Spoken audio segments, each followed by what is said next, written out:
I'll need complete quiet, please.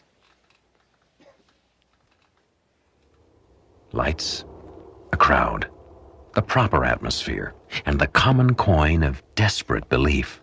Commodities necessary to the life and times of Leonard Randall, who may or may not be someone else as well.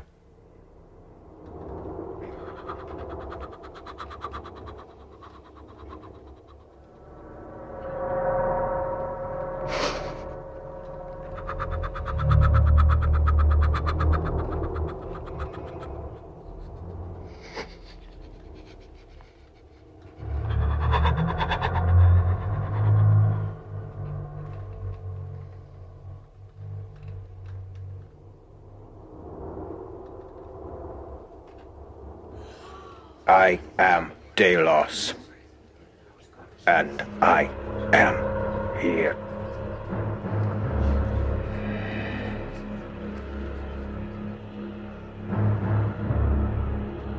"10,000 years ago was I born, and 9,500 years ago did I die. I have walked the cobbled streets of the place men called Atlantis, but which we called Shuma Zamoria. My master in wisdom was Eli Ben Zamora, who studied at the feet of the Undying One himself. To you, I bring what little I can offer against the darkness. I am Delos, and I am among you. Speak, and you shall be heard." So David is a nice man, and I think he's a soulmate, but I'm not sure. And I don't want to get married again until I found that soulmate. I'm really getting pretty desperate. My child, in Shuma Zamoria there was a rare breed of butterfly with wings as golden as the morning sun, and very, very fast. If you would try to catch it, so you would never possess it. And the more you would try, the more angry and desperate you would become. But the children knew better. They would lay down and empty their thoughts and be calm, and soon enough, the golden-winged butterfly of Shuma Zamoria would land. Just so. Do you understand? Yes. Thank you, Delos. This vessel grows weary. We must not tax the goodwill of our host. I have time for one last question. You, the one this vessel calls Julia. Thank you, Delos. A question, not for my own benefit. Why have you been silent for so long? And why have you come back now? I come through the one called Leonard because he has been chosen to receive wisdom. The universe has selected him, and through this he shall gain great wisdom. As for the second question, 5,000 years ago, Shuma Zamoria was destroyed, cast down beneath the waves, a victim of its own decay. And now, this cycle begins again. A third change is nearly upon us. It may bring great good or great evil. And you,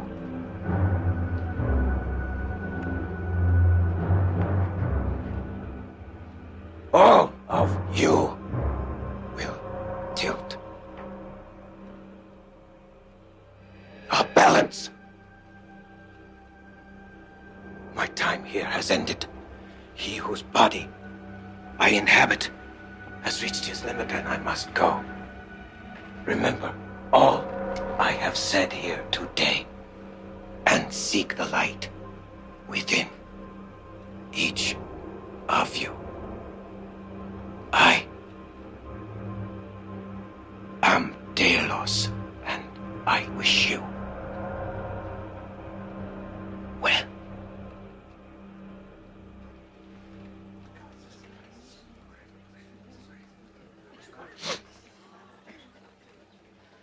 Ladies and gentlemen, thank you all for coming, but I'm afraid Leonard will have to rest for a while. We invite you to come back next week.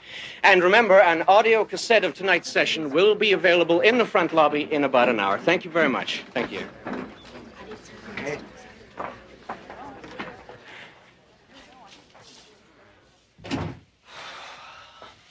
They're gone. Leonard? Leonard. Hey, the Clippers are actually winning. Can you believe it? It's about time. Here, I want you to sign here and here, okay? How was the take? The usual. Up from yesterday, which was up from the day before. Numbers?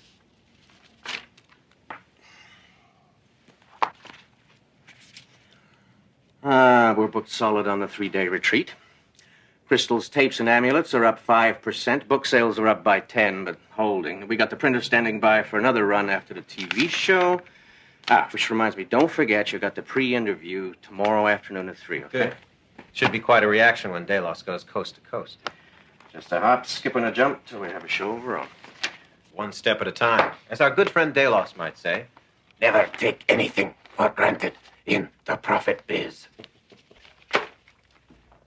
Words far truer than he suspects.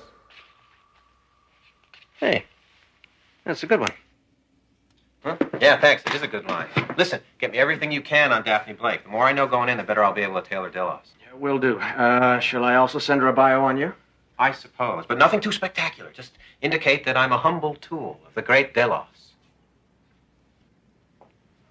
But a worthy tool can be made from even the basest of metals. Right.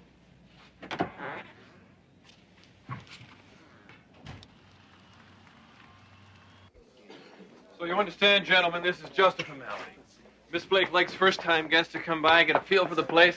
Let us know what you want to talk about. Right this way, please. Formality saves me the trouble of keeping notes. Is there anything in particular you'd like to mention when you're on the air? Only that the true meaning in life is that which we choose to give it, and that the universe is not without mercy, and not so jealous that it cannot allow for a multitude of visions. All truths are correct, all creeds valid, and the only secret is that there is no secret. We're having a rally at the Pacific Arts Stadium on the 14th.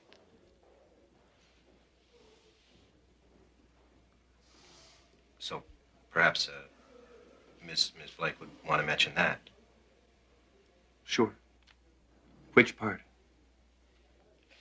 You'll have to excuse Mr. Randall. He's been working very hard. Sometimes it's hard to keep it all straight. I have no trouble seeing things as they are. That is indeed my curse. I see this television as the single greatest time waster in the history of mankind. You make sport of people's pain and exploit people and sell trinkets to those who cannot afford them. You do this to increase your own wealth. Yes, I see things quite well indeed. And I see that the woman in whose employ you labor is an adulteress, a user of chemicals. That'll be quite enough. You'll excuse me. What the hell is wrong with you? Where's the guy? He's gone, and I wouldn't blame him if he had the appearance canceled after what you said. I said what? I didn't say anything. Leonard, don't play games with me. I'm not, Don. Honest. You're not, huh?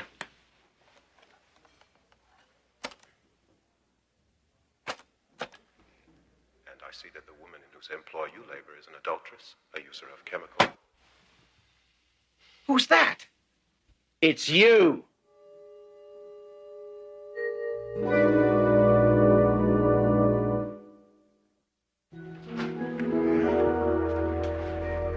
So what's the situation? talked to the producer of Daphne Blake's show. It took a lot of talking, Leonard, and a lot of favors called in, okay? We're still due to go on the air. That's good at least. Maybe.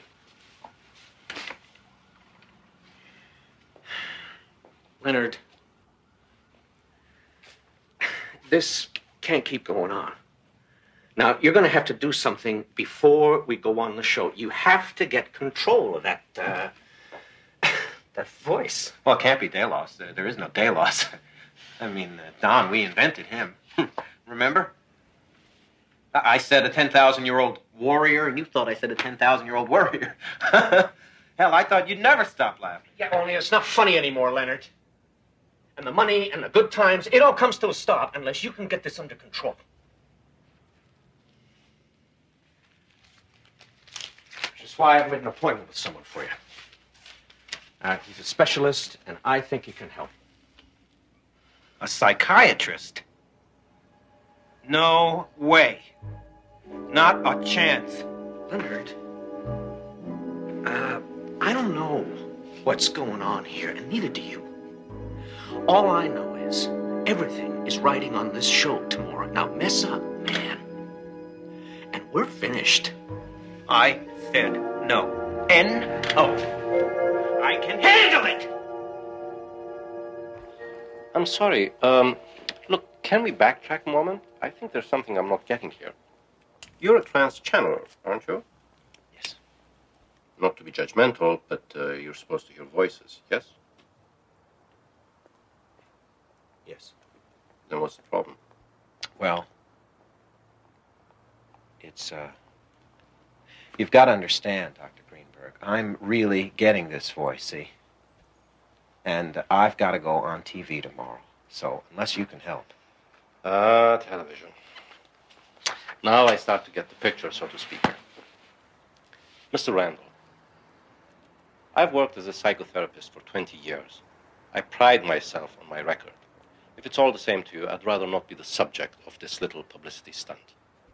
You may claim to hear as many voices as you wish, Mr. Randall, but do not come to me to add credibility to your little scam. Yes, you are a good man. One of the few I have met recently. That's right, and I... Oh, I see. And this is the voice, is it? Very nice. What else do you do? I speak honestly, that's all. It's not unlike what you do, I think. Oh, I see. And who might you be? Napoleon? Aristotle? Napoleon is dead. Aristotle is dead. And you do not look well yourself. Why do you do that to yourself? I think that'll be all for today, Mr. Randall. You miss her very much, don't you? What? I see such pain in you. But there was nothing you could do, even if you had arrived sooner. It would have been too late. Your wife misses you as much as you miss her. But she would prefer you did not hurry the reunion. Get out! What? What did I do? Just, how dare you? How dare you use my wife too? Of all the cheap, just get out! Forget my fee, forget the whole thing, just go away!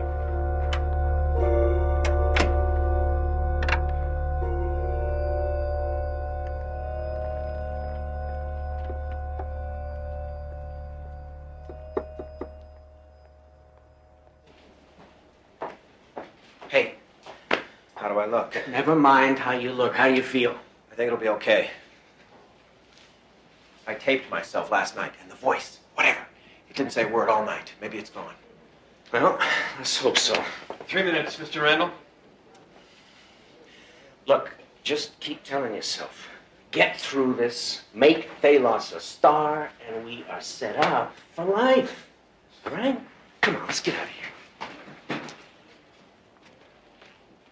Well, we're back. Our next guest has been making quite a splash these days, and we're very pleased to have him on the show.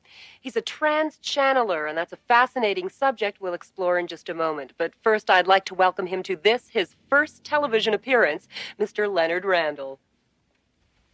Hello, Leonard. How are you? So, Leonard, could you start by telling us what this trance channeling is all about? I mean, how would you describe what it is that you do?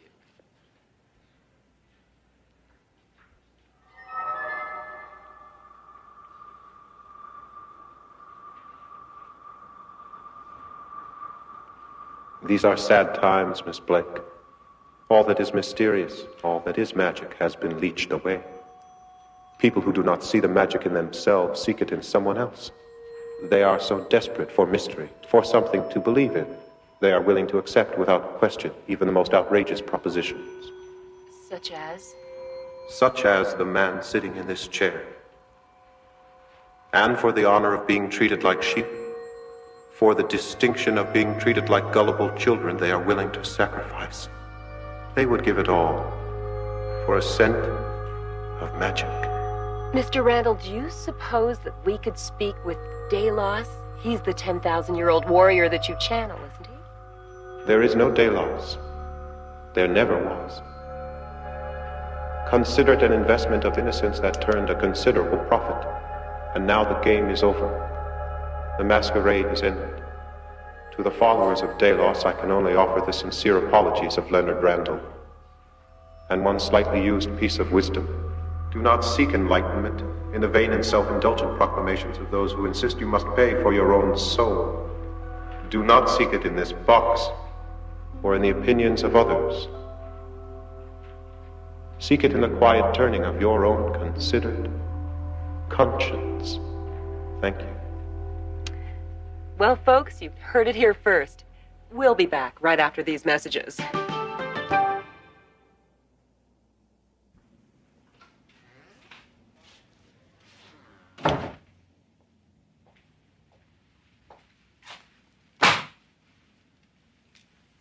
I'm almost afraid to ask. The scandal's killing us. Everyone who's ever given us a dime is asking for it back. We've logged 200 angry calls. The investors are pulling out left, right, and center. Oh, yeah. And the IRS is nosing around. We were on shaky financial footing as it was. But now, if you're lucky, there's enough to get you a hotel somewhere for the night. If you're not... What are we gonna do? We? Hey, man, I'm out of here. Yeah, it's too bad, really. I thought you were sharp. I don't know. I thought you had it. Anyway, I was wrong. I got a gig with a healer down in Panama. Folks say he's the best around. Probably make it big in a few years.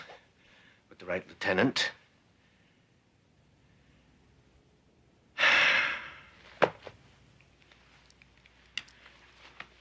Get some serious help, Leonard. And if we should ever cross a hallway somewhere, just pretend you never met me. I will.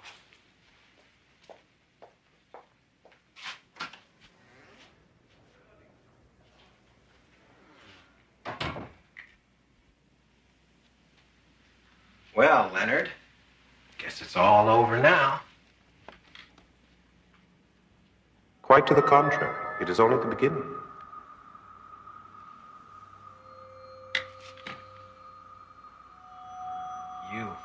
It's you. Yes, I'm pleased that you can hear me at last. There was so much in the way between us. That's why I had to get rid of it all, you see. You couldn't hear me.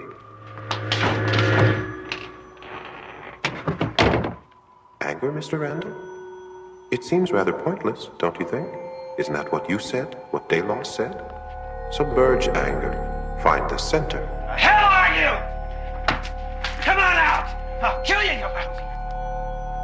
Where are you? I'm here, Mr. Randall. With you. Why are you doing this to me? Why? Look over here, Mr. Randall.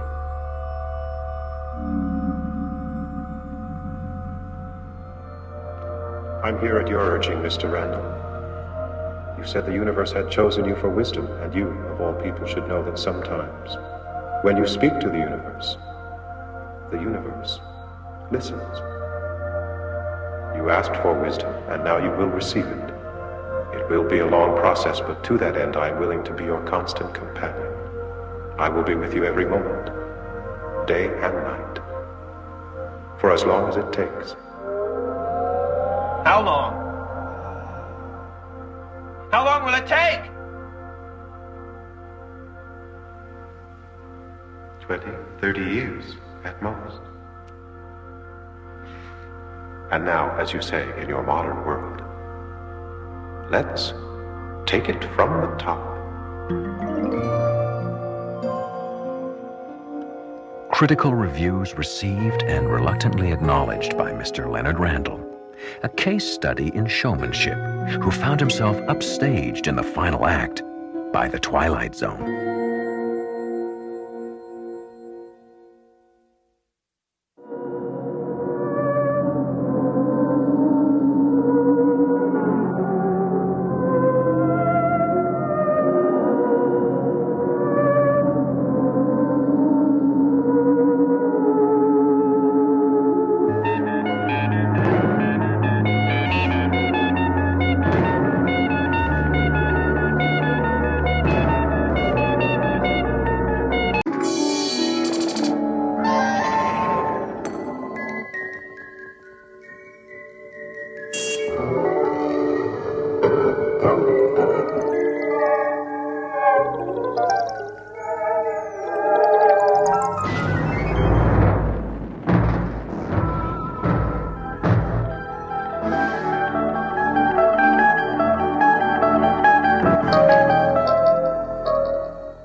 Showtime. Oh, Dottie. I forgot.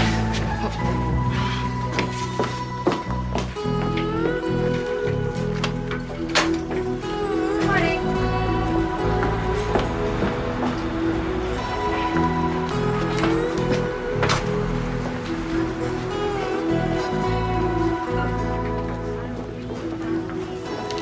Hello, Mr. Slater. Hi. I'd like to see Mr. Simmons.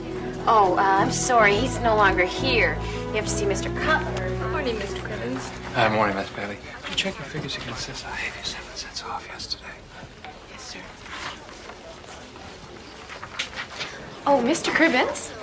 I'm ordering tickets for the livestock show. How many do you need? Just one. Okay. Your figures match today. Hi, Barb. Still trying to get him into a conversation?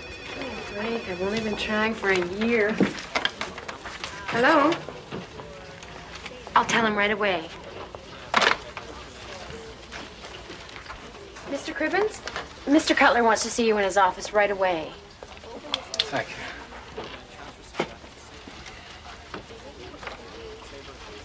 you. Uh-oh. Last week's Simmons, this week's Cribbins. A human calculator? Cutler'd never fire him. Focus on Warren Cribbins, a myopic little man, precise with figures, awkward with people. His horizons, a bottom line dotted with decimal points. But his safety in numbers is about to be erased. No, no, no. Don't get mad and don't get even. Just get ahead. Yeah. Sure. Cribbins. Yes, sir. Have a seat. Thanks, sir.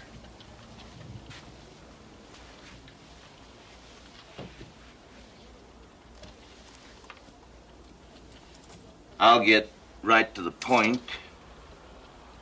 You like your job?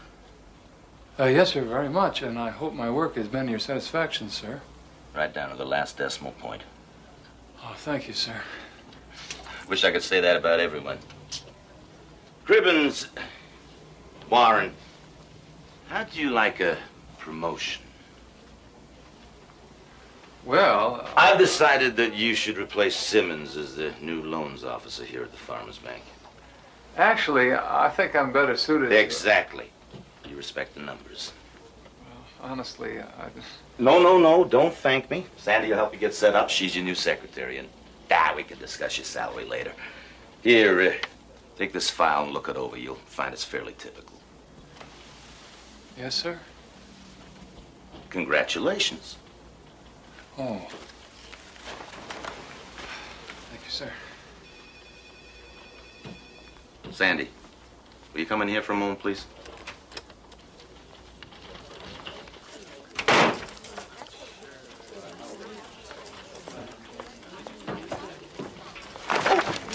I'm sorry. I wasn't looking where I was going.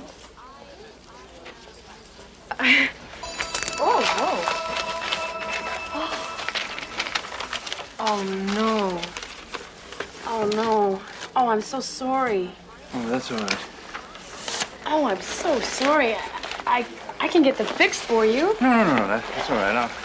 I only need them for close work. I'll get by. Oh, Mr. Crivens. Yes? That's my book. The blue book. Oh. Yeah, yes, it is. Thank you.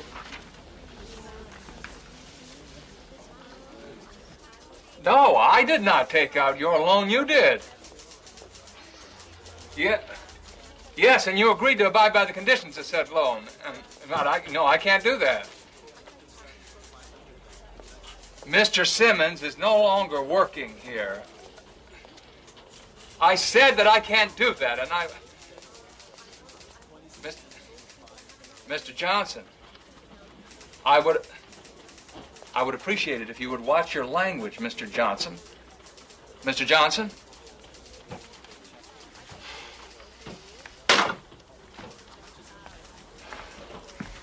Did you want anything in this hot water? Oh, no, I have my own tea bags.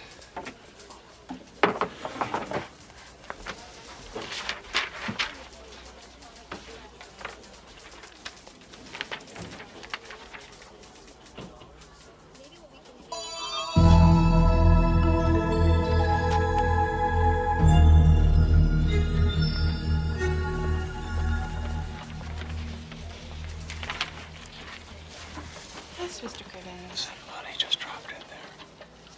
Where? In there, I just saw it.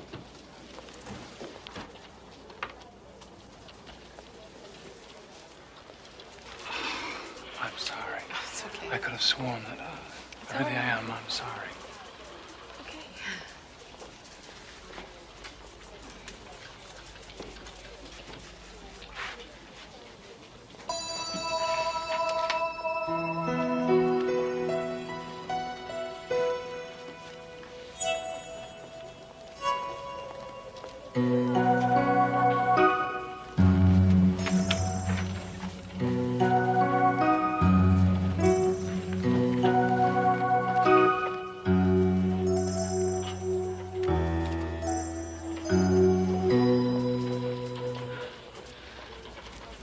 Thank you, Mr. Crivens.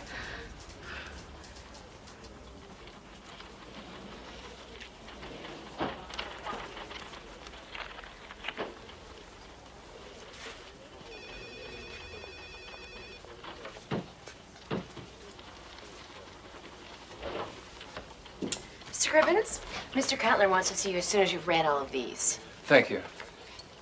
Okay, now those green pins represent the property that the bank already owns, the color of money. And the white ones are what the major farm combines own, pure and untouchable. And the red ones, well, they're what we have paper on, mortgages, Warren. Some firsts, mostly seconds, for people mostly operating in the red. And those are my new concerns? Exactly. We have to call in all outstanding loans as they come due. I see, but what if they can't pay? Then we foreclose.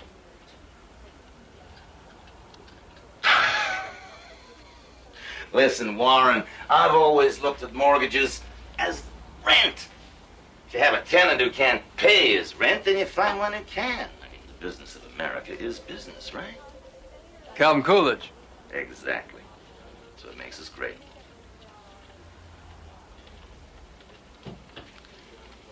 Warren.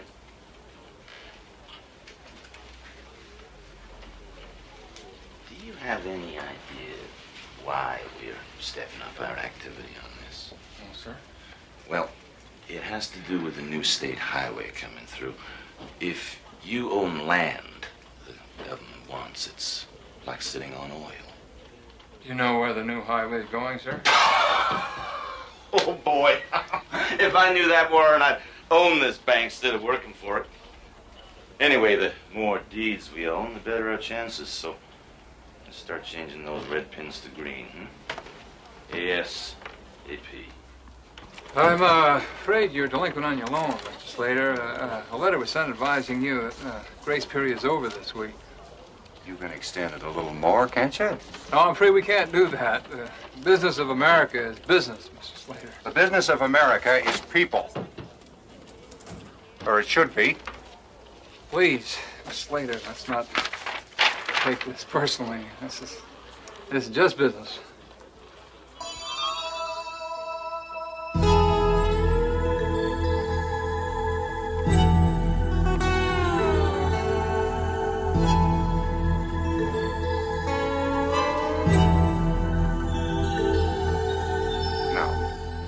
This isn't just business. This is my life. Just remember what that farm means. To me, my family, this whole community. I promise to look at the figures again, Mr. Slater. See what we can do. Name's Vern. Thank you.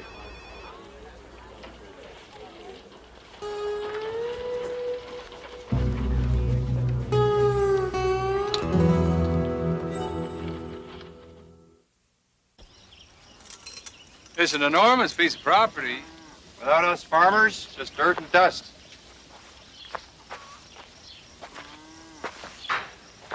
What's the bank going to do with it anyway? You can't work it? No, I guess not.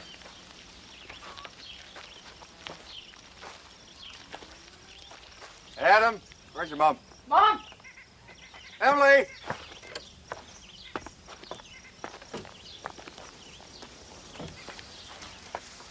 This here's Mr. Cribbins. He's from the bank.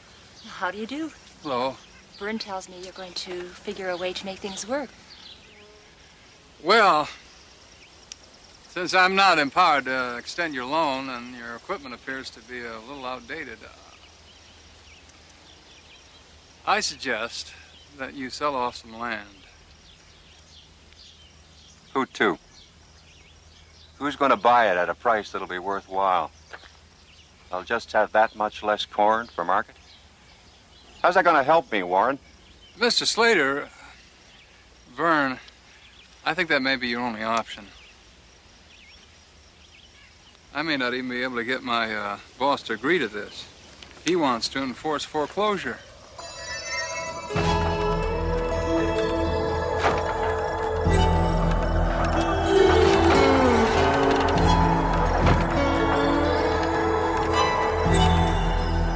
I think enforce is the key word here. Oh, please, just look this over and think about it. I ain't selling. You hear me, Warren? You go down to the bank, you tell them I ain't selling. Tell them loud and clear, Warren. You hear me? I got faith in you, Warren.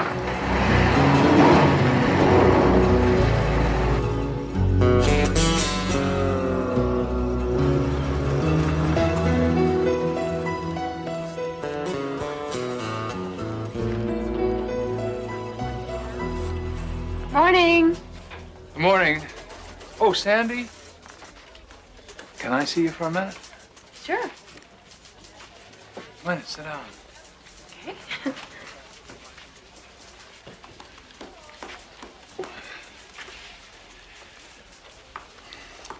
I have a question I'd like to ask you. If you were in a position to help some people, but by helping them, you might lose a great deal yourself, yet by not helping them, the people you want to help, they may lose everything. Would you do it? Well, I mean, even if it meant risking your life savings. well, I don't really gamble. I can't afford to. But, well, I like doing things for other people.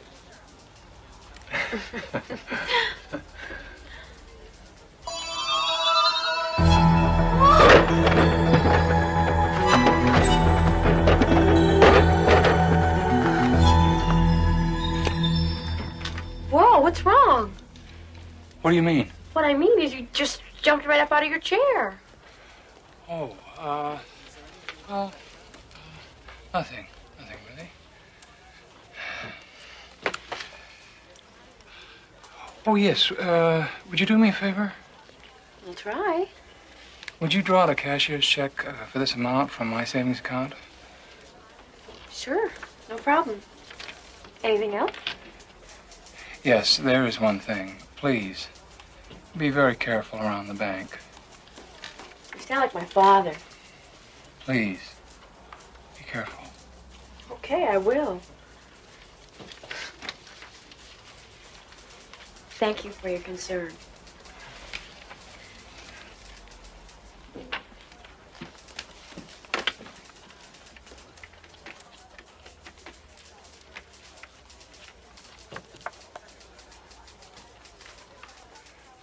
Hello, Mr. Slater. Vern. Yeah, this is Warren. I think I may have found a solution.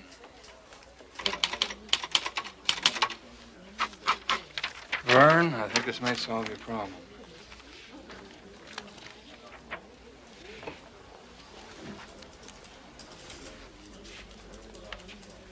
This is a loan.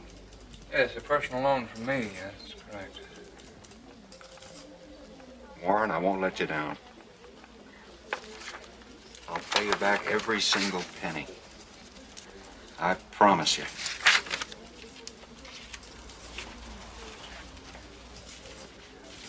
Just deposited by 3, Warren. This is due day, you know. Don't worry, Vern. They let me cut in line here.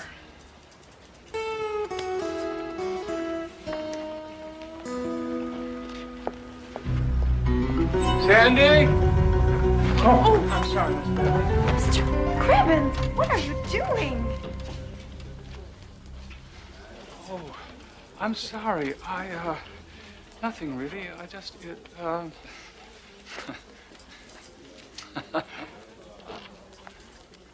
I thought you were gonna fall.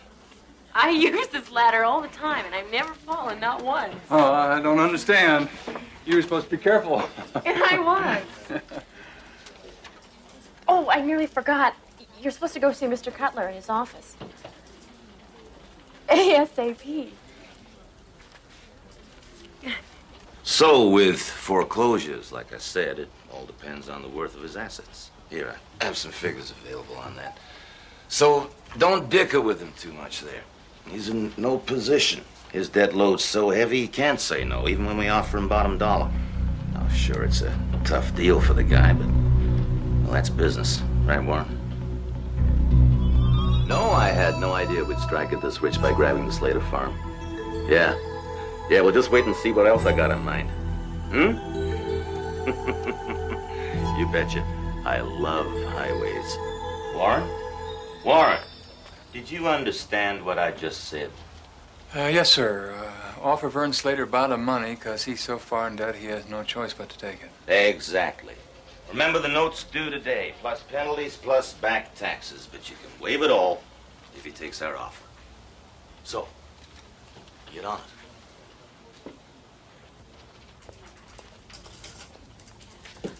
Everyone's closing and balancing. What did you want me to do with this cashier's check? I'm not sure, Sandy.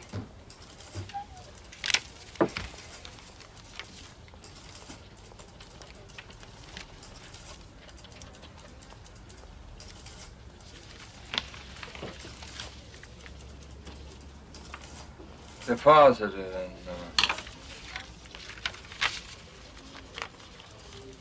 Vern Slater's account.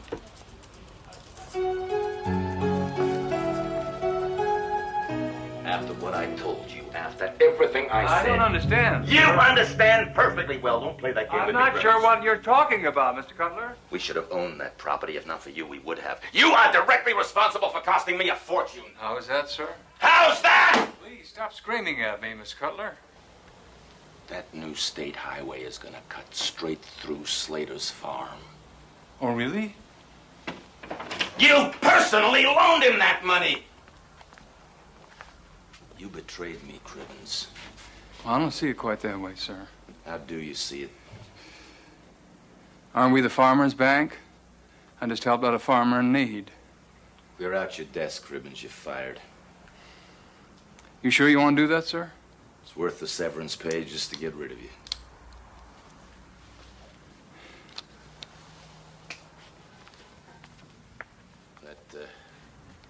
That sign's crooked. Fix it.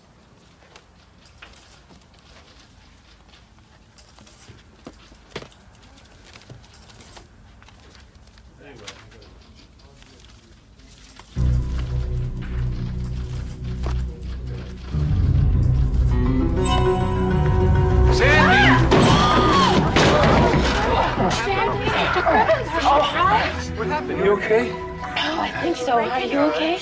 I told you to be careful, Sandy. You were right, Mr. Cribbins. Warren. Warren. Oh. Oh, take your hand off. Thank you. Oh.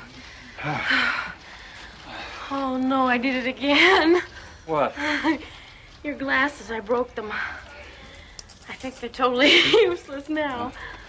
Well, that's all right, Sandy. I won't be needing them anymore.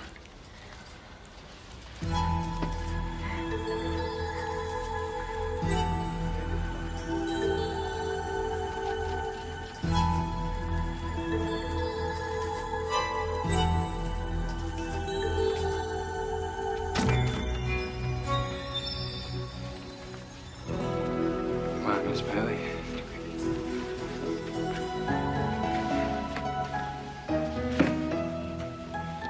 Accidents will happen, and Warren Cribbins had a lucky break. Instead of blindly following orders, his eyes were opened, and he saw humanity, and discovered it was his greatest asset. Add him to the list of those who have peered into the Twilight Zone.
Welcome back, Mr. Bennett. For he's a jolly good fellow, for he's a jolly good fellow, for he's a jolly good fellow. Heart transplant right here in our own office. One man, one heart. An obsolete fact of life. Witness Tom Bennett, a man who accepts his new organ as just one more item that money can buy. Okay. All right, everybody. Thanks a lot. That was very nice. Now, let's get back to work. A man who would tell you that the boundaries of the Twilight Zone are shrinking as miracles become commonplace. What the hell is wrong with Spence? Did you talk to him about this building lease? Sure, I gave him input. Why? Look, they want 3 floors, 3 high floors. And always ask you Tom, for... Tom, I know I said exactly the same thing. I told him he's practically giving the store away. Now, about last night. Yeah? My compliments to your surgeon.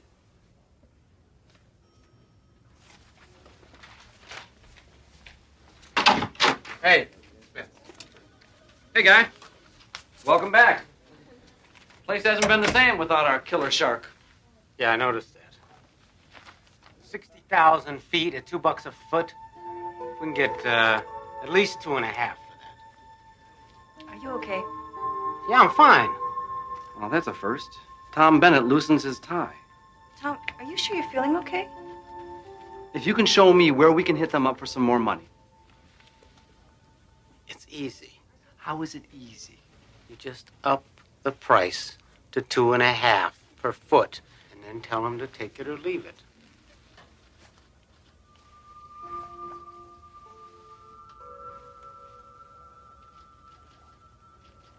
Did you ever own a pair of really good boots? Excuse me?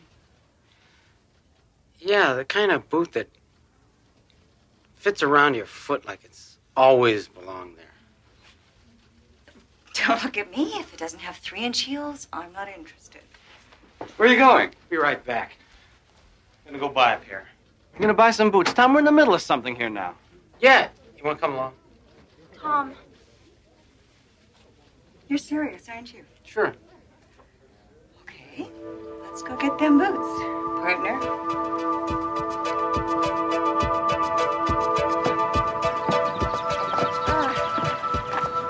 Gourmet lunch?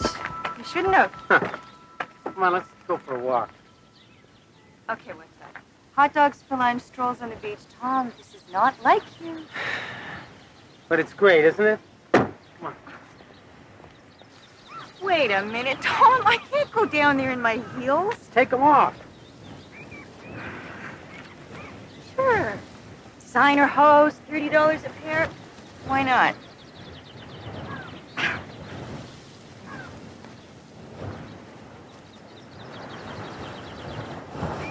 Nice, huh? Yeah, Tom, I really have to get back.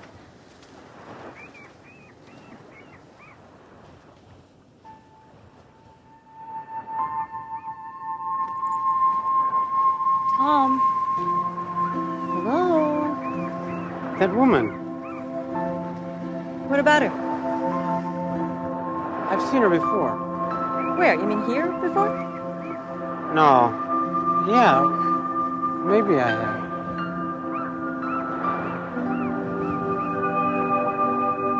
While I can appreciate your firm's situation, I'm certain that you can also appreciate ours. If you wish to continue as a tenant... Excuse me. How about something to eat? Sure. Jill, you want to go? Thanks. I think I'll pass this time. The terms I've outlined are the best we can offer in the current rental market. Unfortunately, there's no room for negotiation. That's good.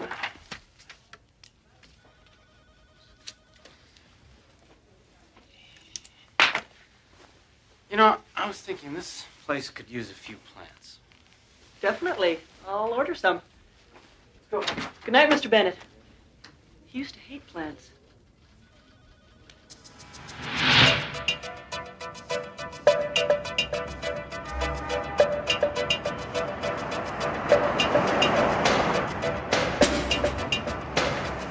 Where are we headed? This car, who cares? Just relax. We'll wander around till we stumble across something.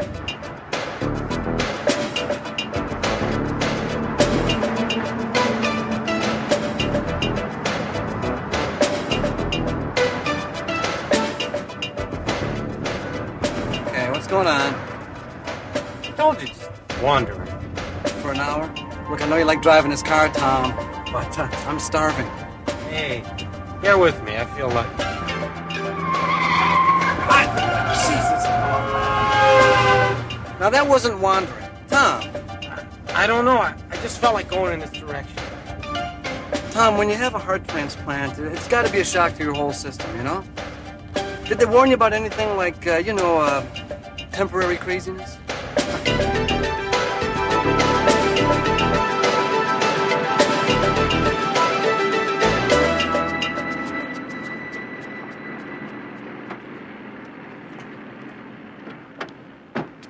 Tom, what is this? This is dinner. Get the hell out of here. You got an immune system that's already stressed out. This is not dinner. You look at that. What, the waitress?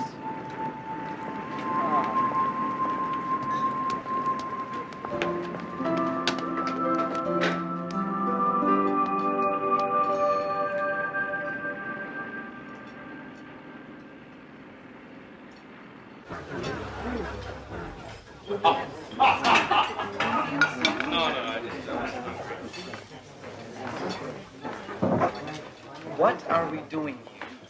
Come on, it's a nice place. I want to get to know that waitress.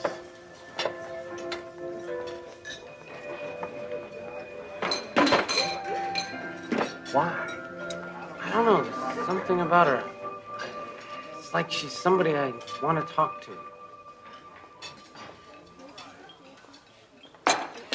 Mister, is there some reason you've been staring at me since you walked in here? I didn't mean to make you uncomfortable. Look, this is going to come from nowhere, but will you have dinner with me? No. Just dinner. Honest. Sorry, I'm booked up till Christmas. I'm serious. I think we have something in common. Take a chance. Tomorrow night. Or the next night. I know some great restaurants. Thanks, but no thanks.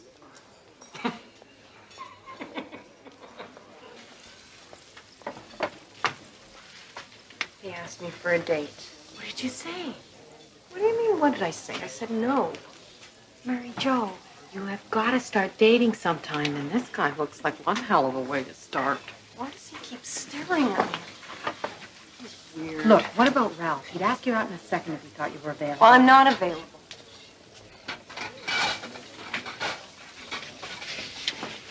Honey, Jamie's dead. You aren't.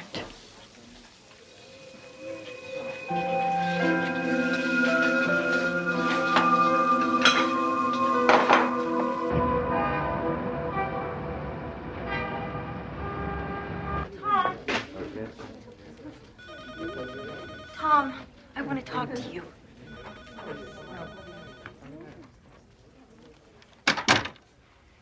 Okay, agreed. We have no claims on each other, fine. But I will not be humiliated. Huh? By a waitress? In some greasy spoon, Tom?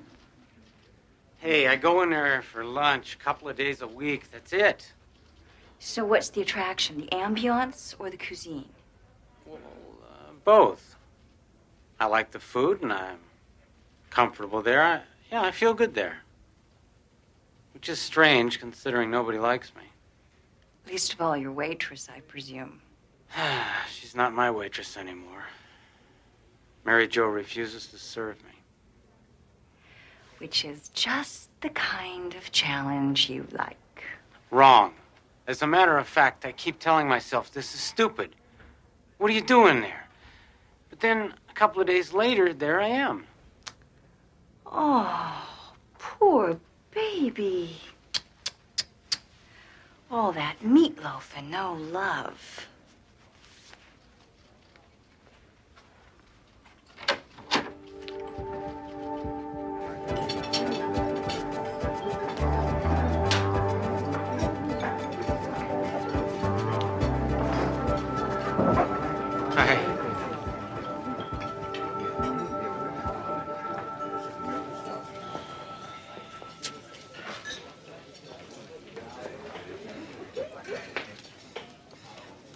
How about a piece of that cherry pie? No.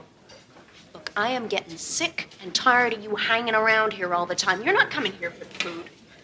Yeah, it's really not that bad. And the fact is, if you're not coming here for the food, there is nothing here for you. And why don't you just go and get in your fancy old car and you go someplace else?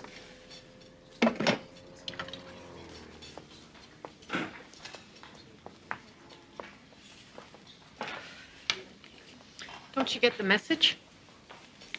You're not wanted around here.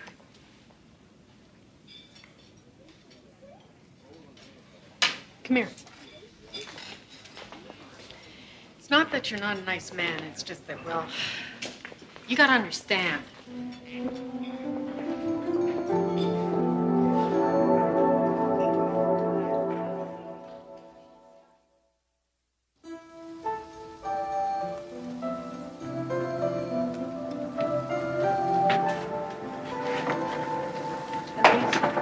He's here.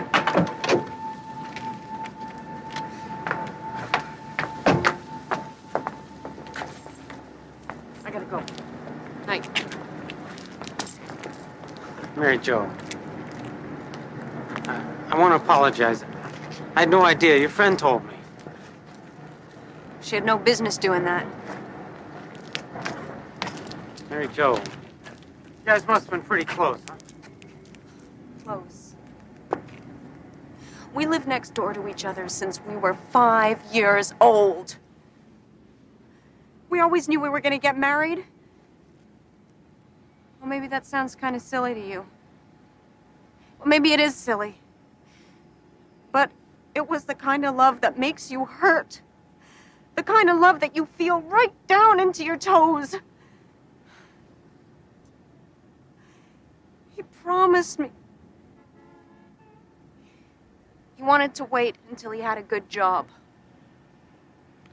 And it didn't matter to me at all, but it was important to him.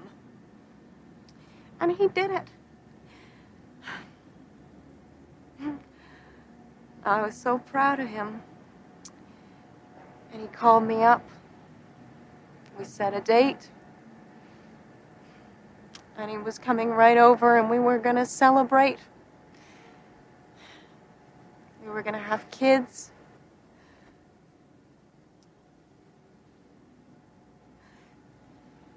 They said he drove off the road.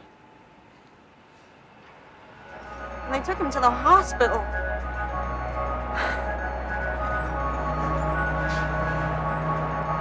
Even in death, he did good by somebody else. That's the kind of guy that he was. What do you mean?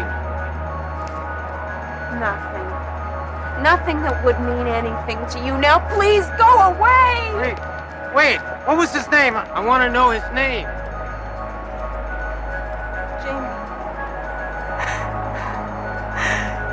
Jamie Adler.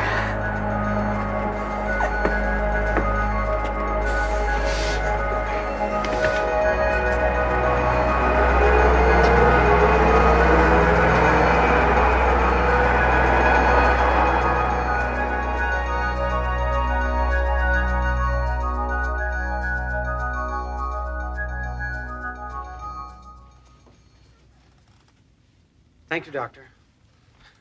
Yeah, I appreciate it. Of course. Strictly confidential, I understand.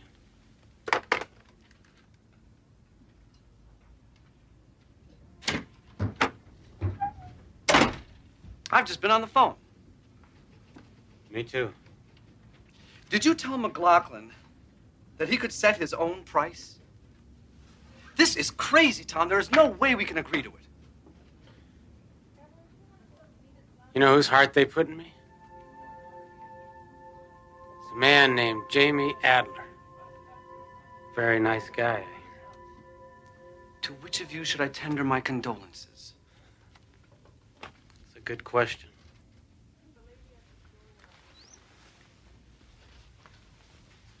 Where the hell are you going now? I don't know. I'm going for a walk. Look, Tom. If you don't shape up, you're going to lose everything. The house, the job, the car. I got rid of that car.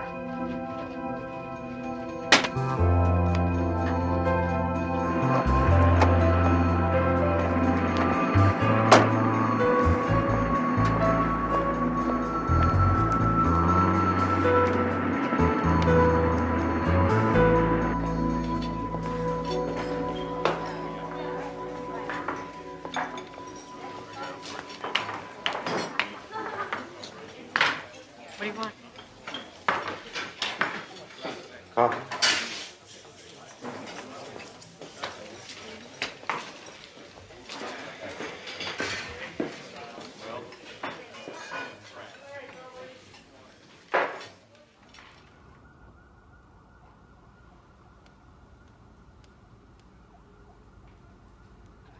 He's still here. Yep, he is. What does he want? After 5 cups of coffee, donut? I think he wants to talk to you. Sure is patient. I think if we went away for the weekend now, he'd still be here Monday morning waiting. What should I do? Follow your heart.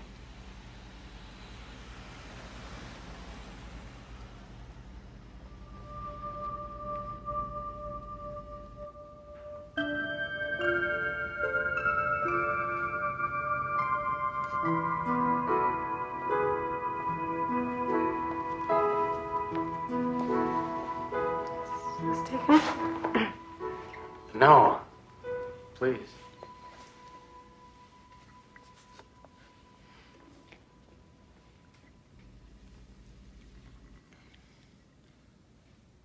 Am I really so terrible? It's nothing to do with you. You'd be surprised. I'm sure you're a very nice man. I'm not ready for anyone right now. Can I tell you something? Sure. This morning I got this news. It's the kind of news that makes you want to go lie down for a while. I was scared. Then I kind of got comfortable with it. You don't have the slightest idea what I'm talking about, do you? Not really. Look, for a long time I was sick. They said it was my heart, but I think maybe it was my life. Half the time I didn't know what I was doing, and the other half I did, but I'm not sure which I'm more ashamed of. And now I've got another chance. What do you want from me? Just a chance, whenever you're ready. I've kicked open a lot of doors in my time, okay? But I'm willing to wait for this one to open by itself. If it does, I'm gonna be there, I promise.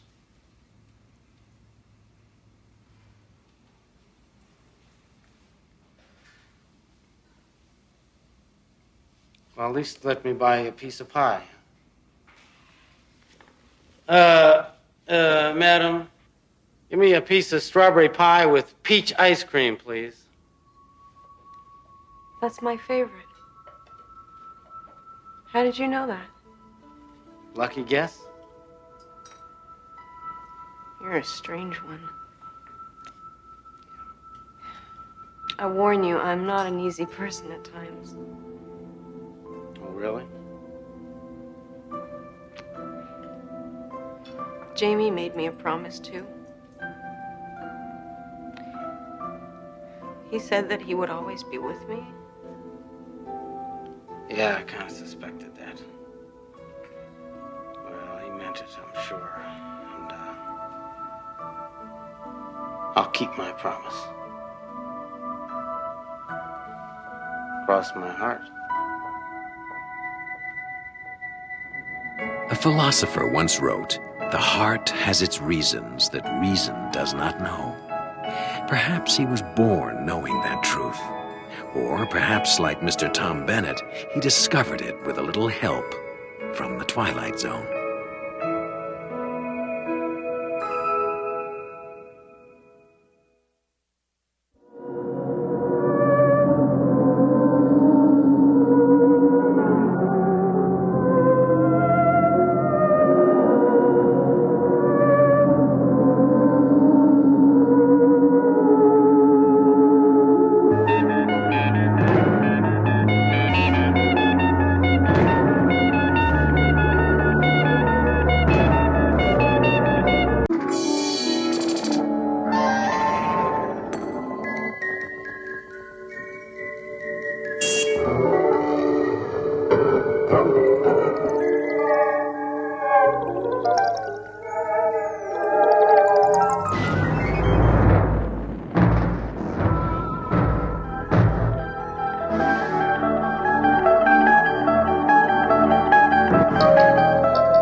You want some more bacon? No thanks, Mom.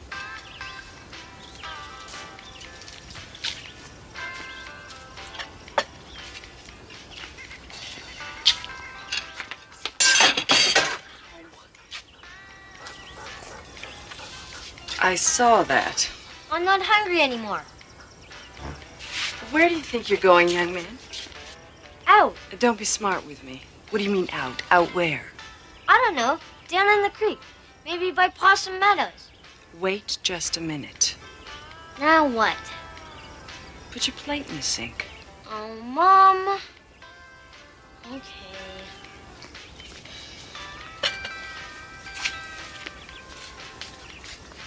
Thank you. Can I go out and play now? Is your room clean? Mama. Go on. But be careful.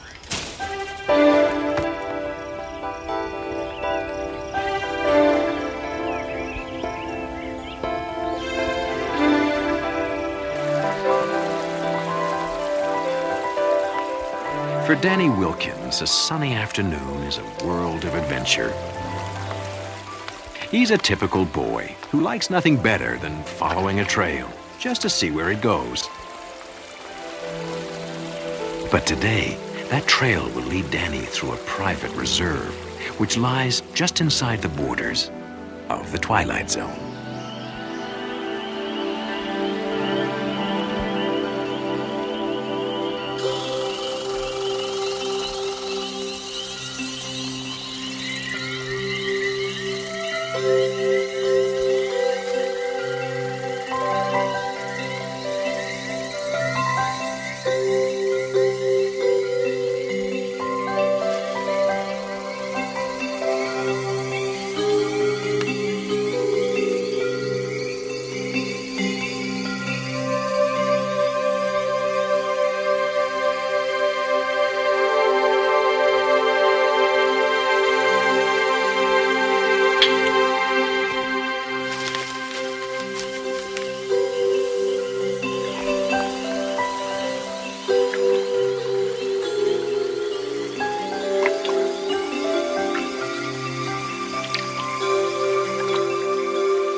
Oh, hello.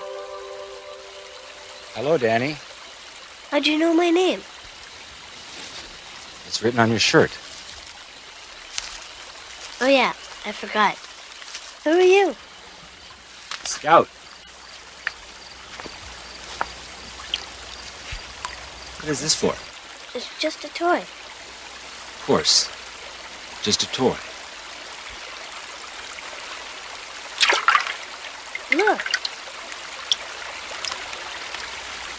What kind of fish is that? it's not a fish. It's a tadpole. They turn into frogs. You know, ribbit, ribbit, frogs. Oh, yes. Ribbit, ribbit.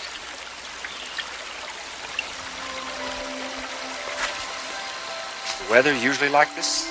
What do you mean? Does it ever get cold? Sure, in the winter.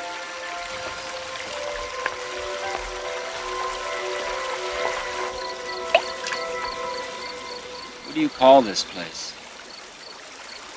Well, the big field is called Possum Meadows. This creek here is, I guess it's just called the creek. I never heard it called anything else. You're not from around here, are you? No. But I like it here. Very quiet. You come here often? Not so much anymore. I used to come here all the time with my dad.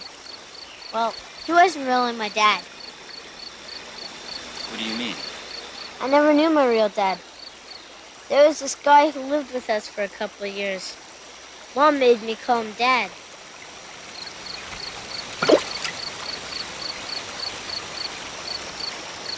Do you miss him?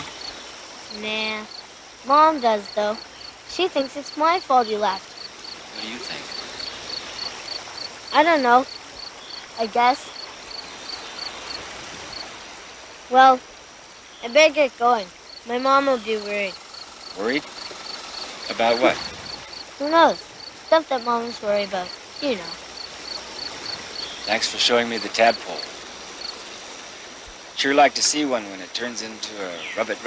That's ribbit, ribbit. Oh, Yes, of course. I won't forget. Goodbye, Danny. Hey, I've got an idea. What do you mean you've been talking to some strange man in the woods? But, Mom... How many times have I told you not to talk to strangers? Scout isn't a stranger. He's my friend. Don't give me that. You just met him. Where does he come from? He didn't say exactly. Then who is he? And what kind of name is Scout anyway? What kind of name is Danny? Don't you smart-mouth me, young man. I'm sorry, Mom. But he's a really nice guy. You'd like him. Well, we'll never know, will we? What do you mean? I want you to stay away from him, Danny, and any other strangers you come across. Mom, it's kind of too late. What do you mean? I invited him to dinner.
Young man, I can't believe you did this. Hello, Mr. Scout. There seems to have been a misunderstanding. My son is rather young, and he doesn't understand that you just don't go around inviting total strangers. Excuse me, Mrs. Wilkins. You have every right to be concerned about who your son spends his time with. Believe me, I never meant to meet any trouble. Please understand. I understand. I'll just be on my way. Sorry for the inconvenience. Wait. Maybe I was a little hasty. But you know how dangerous it is. There are only the two of us out here. Well, you understand. Well, I guess I have enough chicken for 3. Come on in. Yay!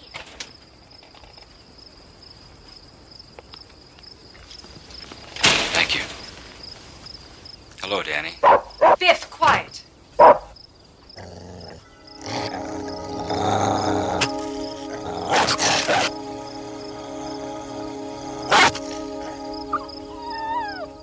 Boy, you sure are good with dogs. They just trust me, I guess. Come on, I'll show you my room. Maybe after dinner. You go wash up now. Okay.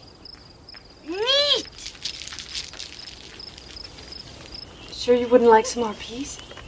No, thank you. But I'd like some more water, please. I'll get it. So, do you have a family? Family? You know, wife and kids? Oh, yes, I do. But I don't see them very often. I travel a lot. Does your wife work? Work? I've had to work since before Danny was born. Most nights I don't get home until almost dark. The worst part is, Danny's left alone a lot of the time. I don't mind, Mom. There you go, Scout. Thank you. Scout, that's an unusual name. Unusual? Well, yes. Is it a nickname? Yes, that's it. The nickname. Sorry. Danny, get a towel from the kitchen.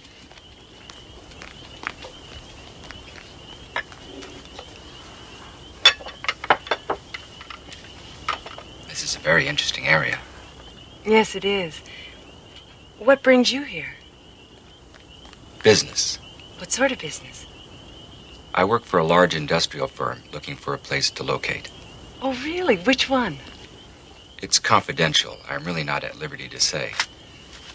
It raises people's expectations. You understand. I bet it's a really big company, right, Scout? Right. Are you staying in town? No, I have a motor home out near Possum Meadows. Oh, yes, I know the place. Hey, I've been everywhere around here. I bet I can help you a lot. Mom, can I go with Scout tomorrow and help him find places for his business? We'll talk later, honey. But, Mom... You should listen to your mom, Danny.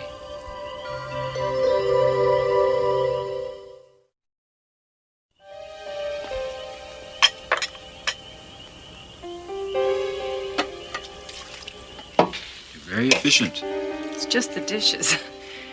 You don't seem to know too much about housework, do you? No, I guess I don't.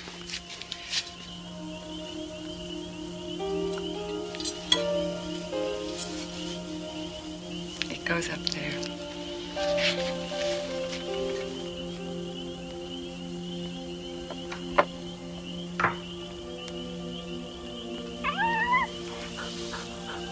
Danny's a fine specimen of a boy. You must be very proud of him. Yeah, I guess. It isn't easy bringing up a kid on your own.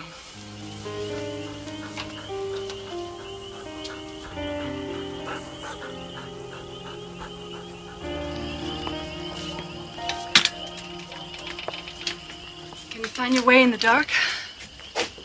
Yes. I don't think I'll have any trouble. You want to borrow my flashlight? Thank you, but I don't think... I'll get it. I don't think you're going to talk him out of it. Thank you for the dinner. My pleasure. Maybe we could... Here you go. It has new batteries.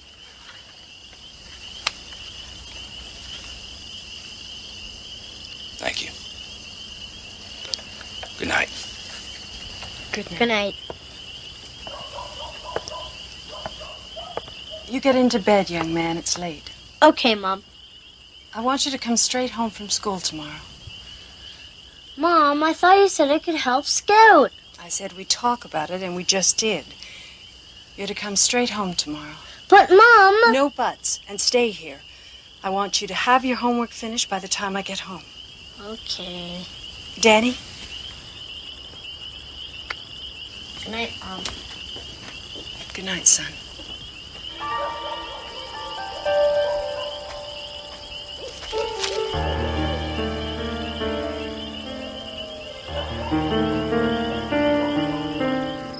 Biff?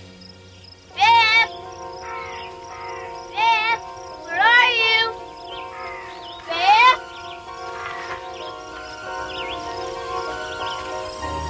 Hello, Danny. How was school? Hi, Scout. Okay, I brought your flashlight back. thanks.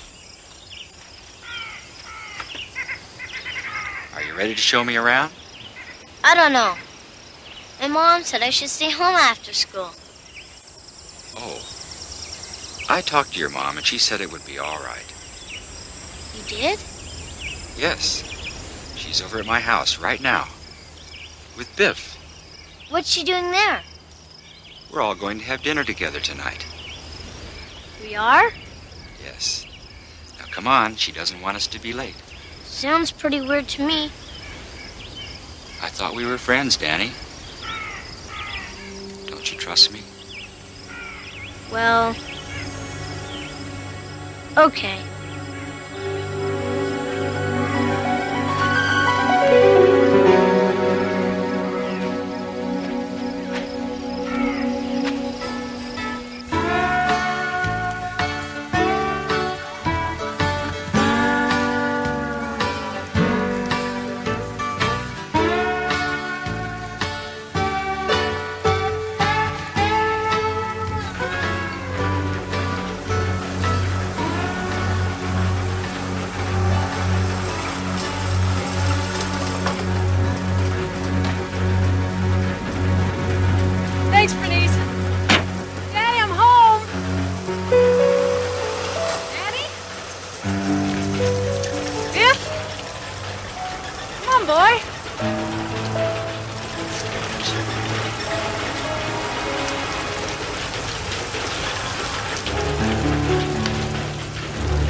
found it there. It must be dead. With Danny! What have you done with Danny? What's wrong? You know what's wrong. What have you done with him? I haven't seen Danny since last night. He wasn't home when I returned the flashlight. He's probably just playing somewhere. With Biff. I gotta find him. I just don't know what I'd do without him. I'm scared, Scott. I'm so scared. It's not easy raising a kid alone. Is it, Laura? I'll help you find him. You look down the stream bed. I'll look in the woods.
Danny, are you okay?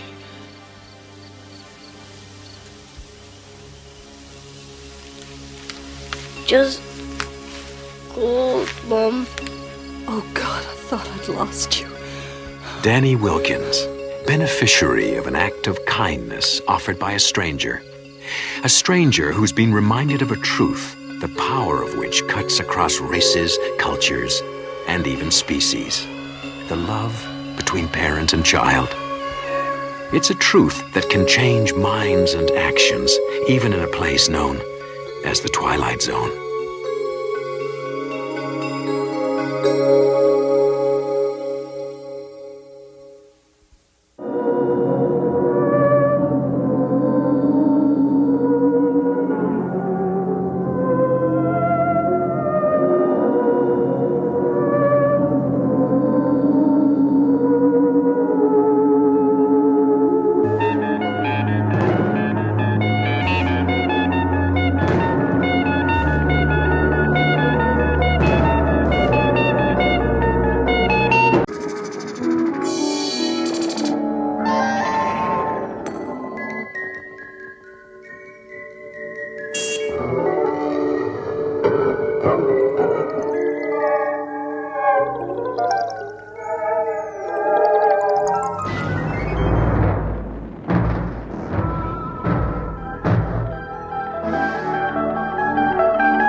We direct your attention to the man with the sleek leather briefcase.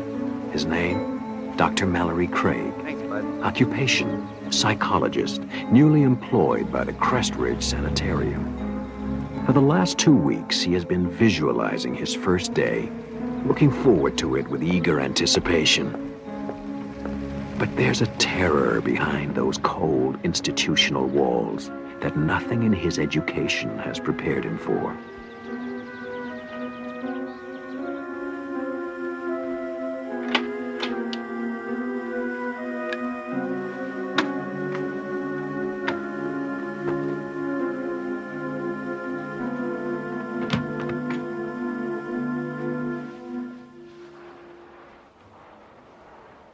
Dr. Craig?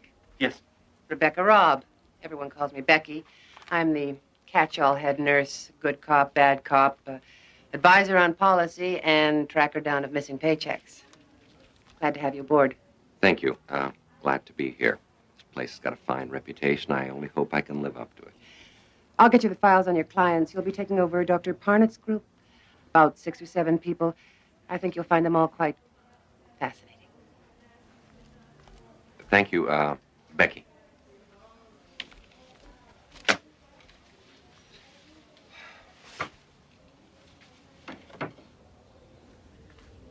Becky, can I see you a second? Sure.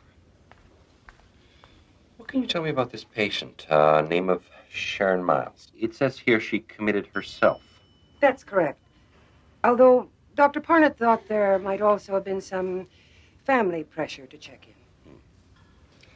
It also says she refused to leave the house, was constantly rearranging furniture in strange ways, and refused to sleep anywhere but in a plain white room.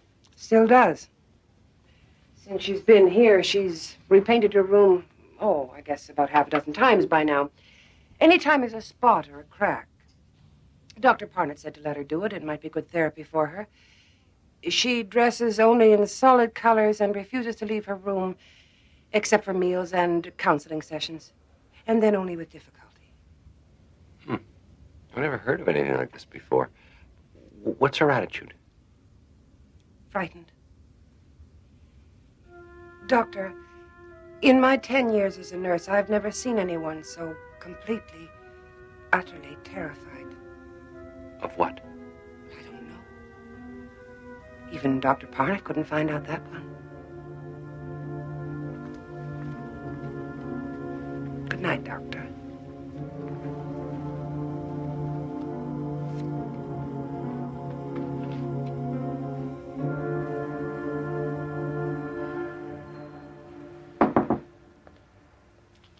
Hi.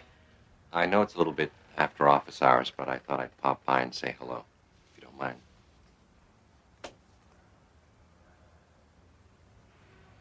Yours? Nice work. I'm afraid arts and crafts are pretty much beyond me. Tried to make a bookcase once, ended up as a napkin holder. Nice room. Spartan, but very nice. Thank you. I've been going over the caseload, and yours is very interesting. I noticed that you graduated to therapy on a voluntary basis. Dr. Parnett decided not to push matters.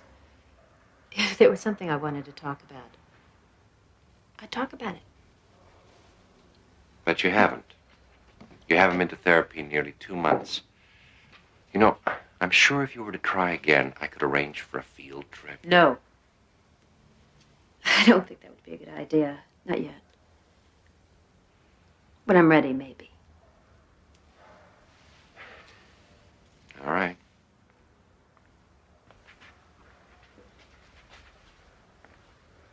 But if you should ever feel like talking, I think you know where to find me. Good evening.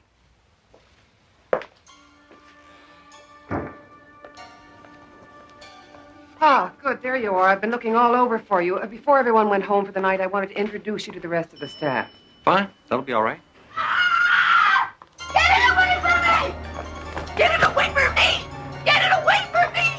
I told her we don't have any other heavy blankets. It's getting colder and she's I don't getting care! Get it away! I don't want patterns! Look, just go and get 2 or 3 light ones. That should be all right, don't you think? As long as they're plain. One color, no patterns. No patterns. I promise.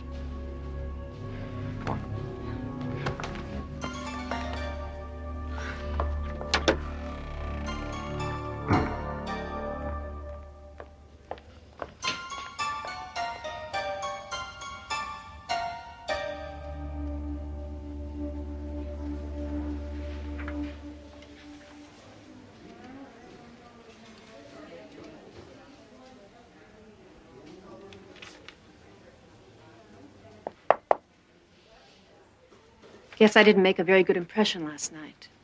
I want to thank you for what you did. The staff gets a little impatient with me at times. All forgotten. Thank you. But it would help me tremendously in the future if I understood why you were so concerned. Hey, Doc. Haven't you heard? Nobody in here but us loonies. We don't have to have reasons for what we do. I disagree. And for what it's worth, I don't think you are a loony. Scared, yes. And I'd like to try and help. Talk to you for a while. All right. If you just move that for the time being.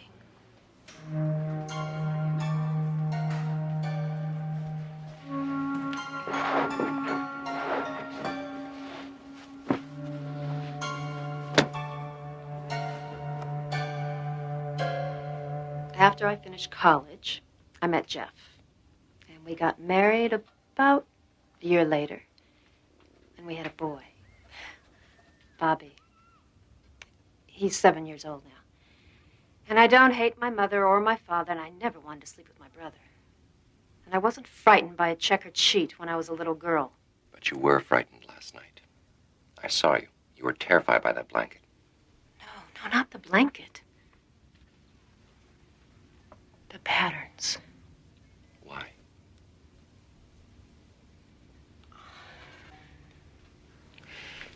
Don't you want to leave this place? I can't imagine you'd want to stay. Then why don't you tell me? You wouldn't believe me if I told you. Try me.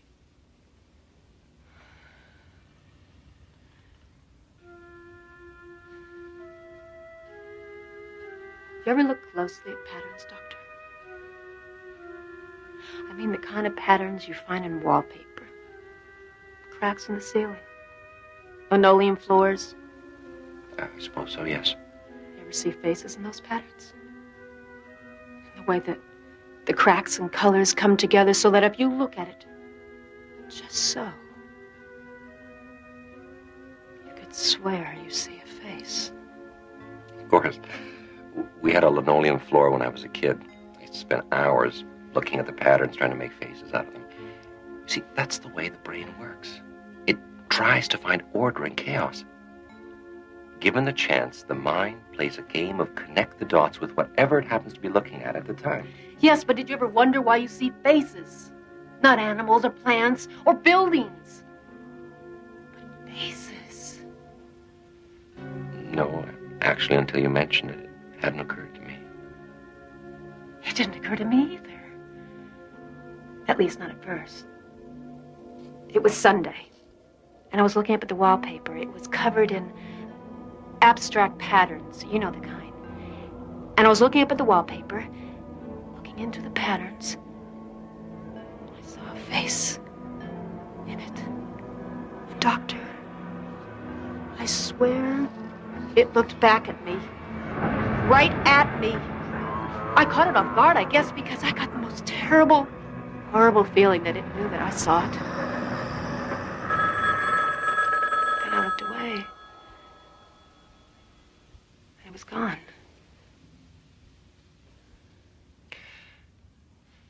Perhaps you only thought the face was looking at you. No. No!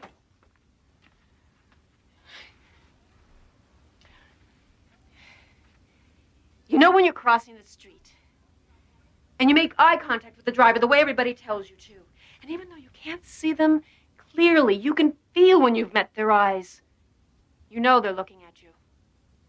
Well, this face was looking at me, just like that. And why did it suddenly disappear? You said yourself that you looked away.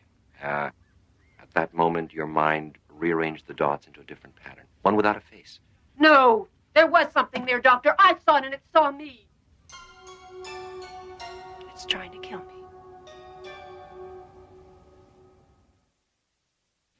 I saw a face in it. And Doctor, I swear it looked back at me.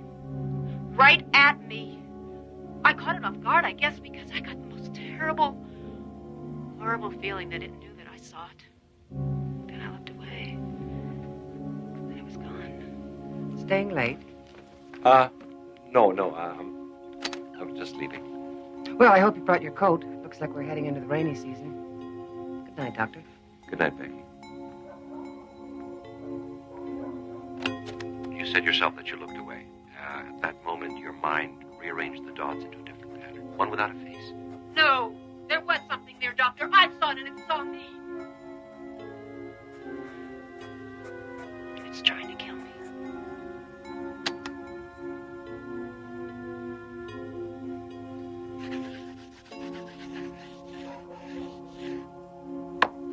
After I saw the first face, I started seeing more of them. They were watching me, peering out of the patterns of carpet, ceilings, wallpaper. I tried to paint over them, but they kept coming through. Faces in the pile of leaves next door. Faces in tree trunks. Brick walls.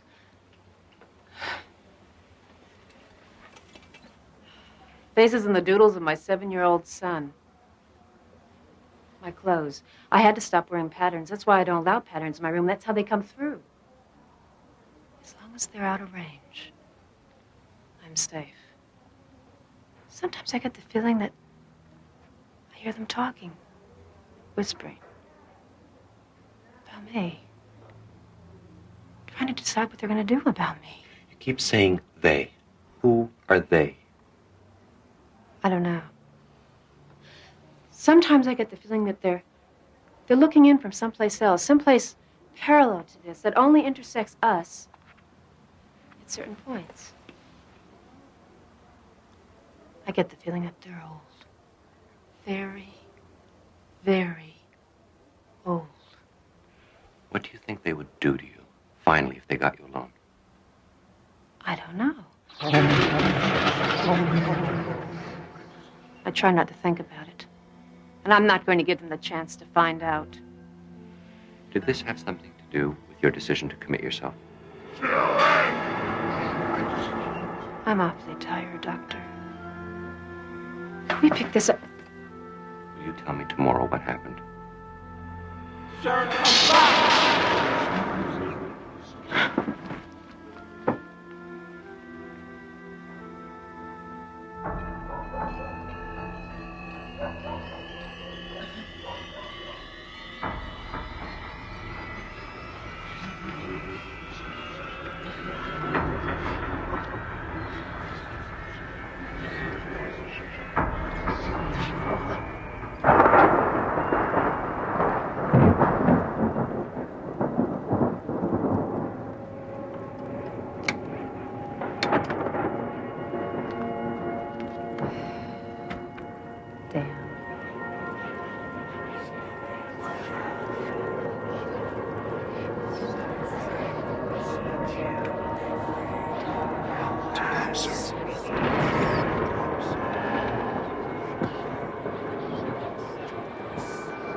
Don't resist us.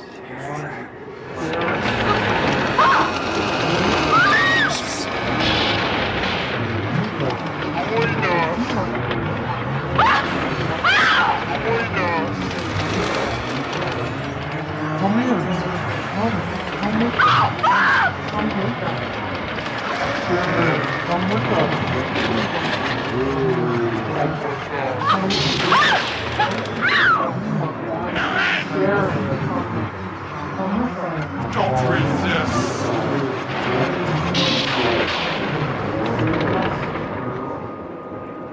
Bobby!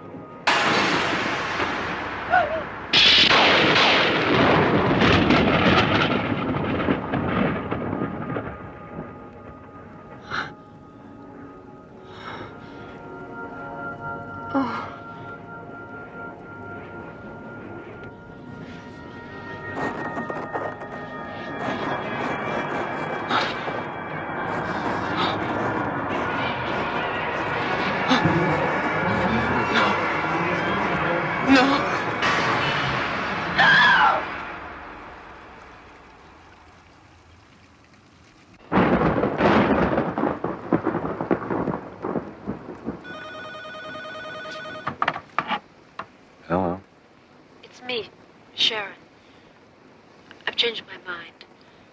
can't live like this anymore. Someone has to know in case something happens to me. Tomorrow I'll tell you everything. Glad to hear that, Sharon. And, Doctor, I lied to you. I think I know what they are and what they're trying to do to me. I can't trust them not to. Doctor, please, if anything happens to me, promise me you'll protect them. Jeff and my son, promise me? Well, I promise.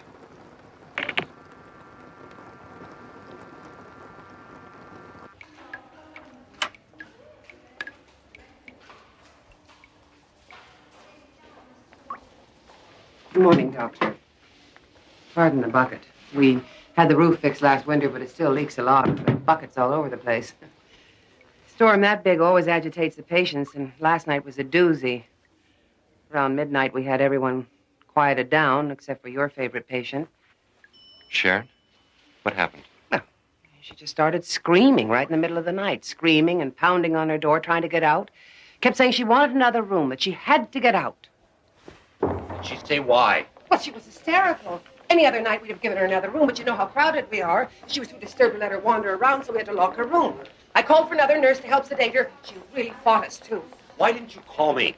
Well, we were going to, but she quieted down. We didn't want to disturb you.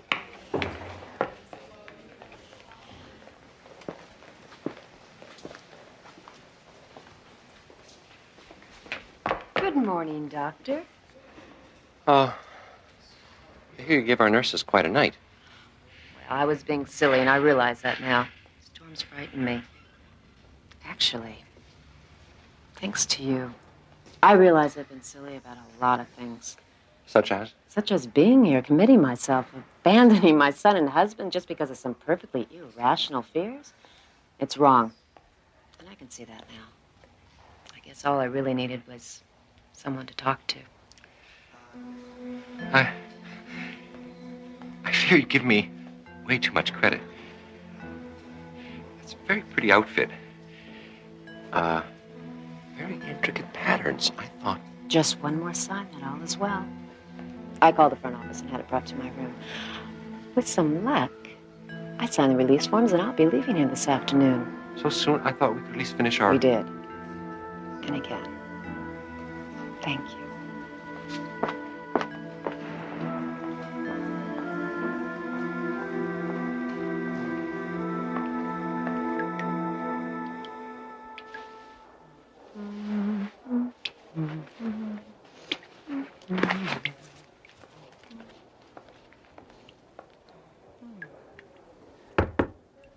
Cab's here.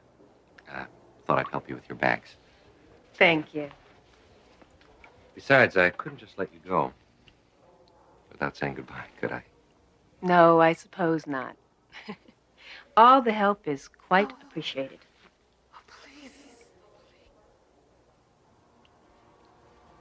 Did you hear something?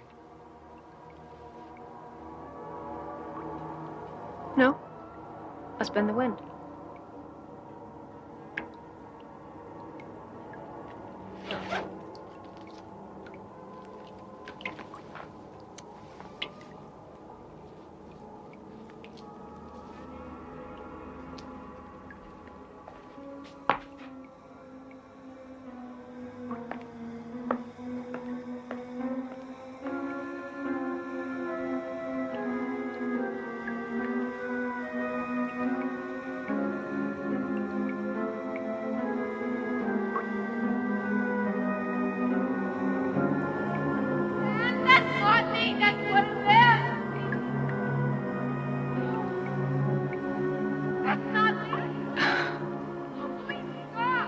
Next time you're alone, look quickly at the wallpaper and the ceiling and the cracks on the sidewalk. Look for the patterns and lines and faces on the wall. Look, if you can, for Sharon Miles, visible only out of the corner of your eye or in the Twilight Zone.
Alex.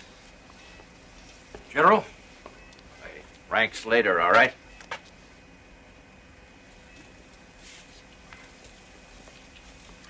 So what's the job? With all the security around here, you think we're back in the Manhattan Project.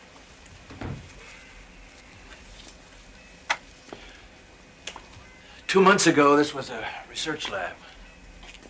Government contract, particle physics, that sort of thing. Nothing unusual. Then something happened. The research team was running a new experiment on wormholes, theoretical subspace corridors like black holes, go anywhere in the galaxy in a second. Things got out of hand. When they cleared away the rubble, they found what's on the other side of that wall. Here. Better put these on. They'll help a little.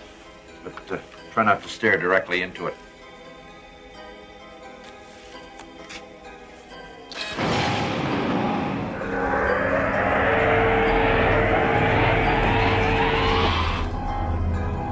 My God. When they found it, we brought in scientists from all over the place. Cornell, NASA, JPL. They've poked and prodded and scanned. The high IQ types from Caltech said terminology is irrelevant. I called it a gate. They didn't argue. A gate? To where? We don't know. Hell, we're not even sure how it got here. All the data from the experiment was wiped out in the explosion. But somehow that equipment in there is generating it, maintaining it. Well, we'll probably figure it out in time, but right now it's as if we've unlocked a door and forgotten the combination. So if we close it, we may not be able to open it again. We have to know what's on the other side of that wall, Alex. That's why we called you. The brass wants you to go in there.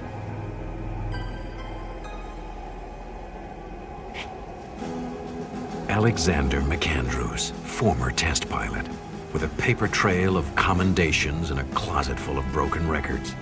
A man for whom the unknown is to be faced, not feared, conquered, not surrendered to. Alexander McAndrews, who is about to face yet another unknown. But this one is unlike all the others, for this one burns at the very heart of the Twilight Zone. You weren't the first one on our list, Alex. They went before you. Second Lieutenant Emilio Perez, Sergeants Evelyn Marks, Len Sinclair, and a captain, Henry Kincaid. They volunteered. We gave them the best equipment we had. And one by one, they went in that gate. None of them have come back. No contact?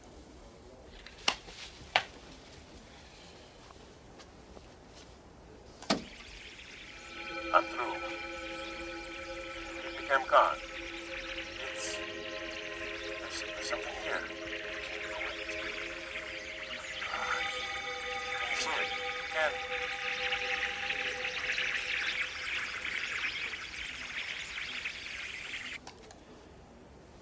Maximum contact time, 10 seconds. It's static. 4 people, Alex. 4 good people. The State Department wants to close us down. Just pull the plug. Try to forget it ever happened. Pentagon wants to push ahead on grounds of national security. But as far as I'm concerned, those people are still alive, and if there's any chance to rescue them. Understood. I didn't want you for this, Alex. You've paid your dues and then some. Don't know if you've heard, but I got the word last week. Seems like I'm getting a little bit too old to be a rocket jockey. Putting me behind a desk. I can't live with that, Greg. So, given the choice, it'd be a great way to go out, wouldn't it? You'll come back. If anyone can make it, you will. You're a good soldier, Alex. That's what Sarah said the day she left me.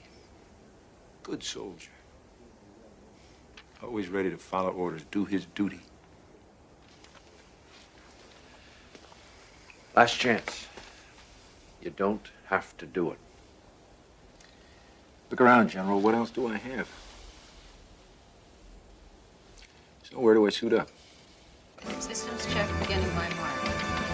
No interference. Reading 5 by 5. Recorders up and running. All right. Need binary reprocessors.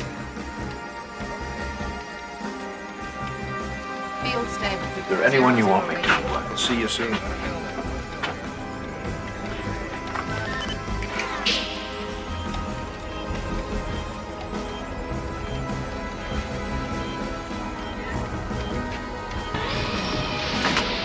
Goggles on.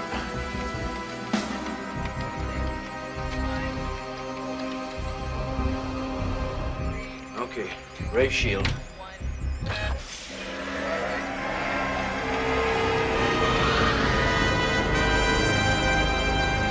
All right, Alex, we're cleared to proceed. Now remember, no heroics, strictly threat analysis. Just go in, take a fast look around, then get out of there. You copy? Affirmative, General. Entering the gate.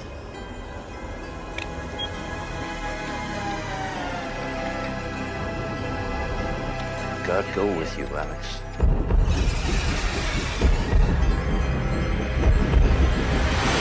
You're white light. Have a sensor. Very, very fast.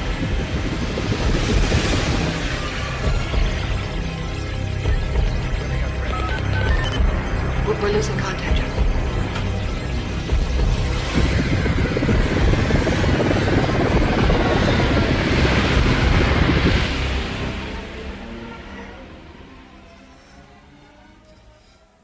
ComCon. This is McAndrews. Do you read? ComCon. I repeat, this is McAndrews. Do you copy, ComCon?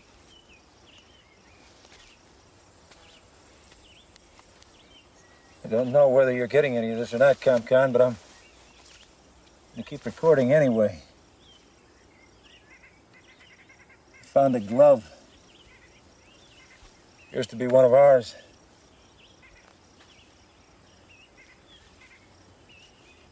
Atmosphere and environment seems similar to ours.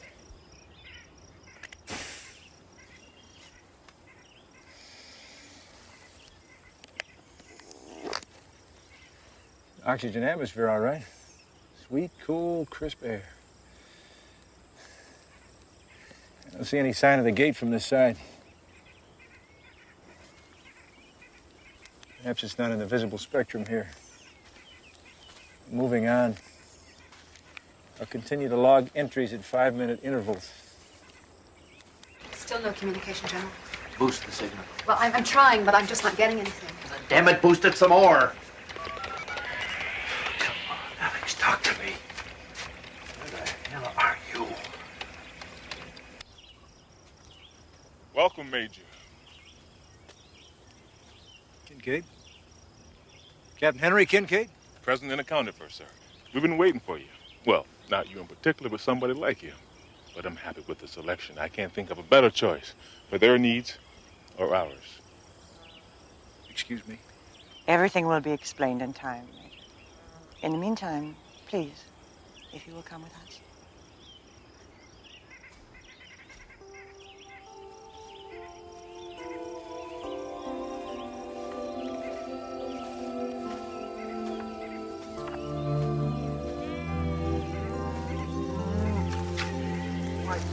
What is this place?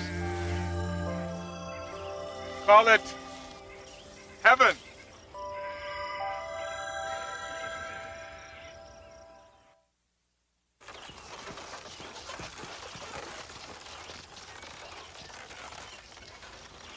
All I want is a simple answer to a simple question. Where are we? What is this place? Lieutenant Paris, sir.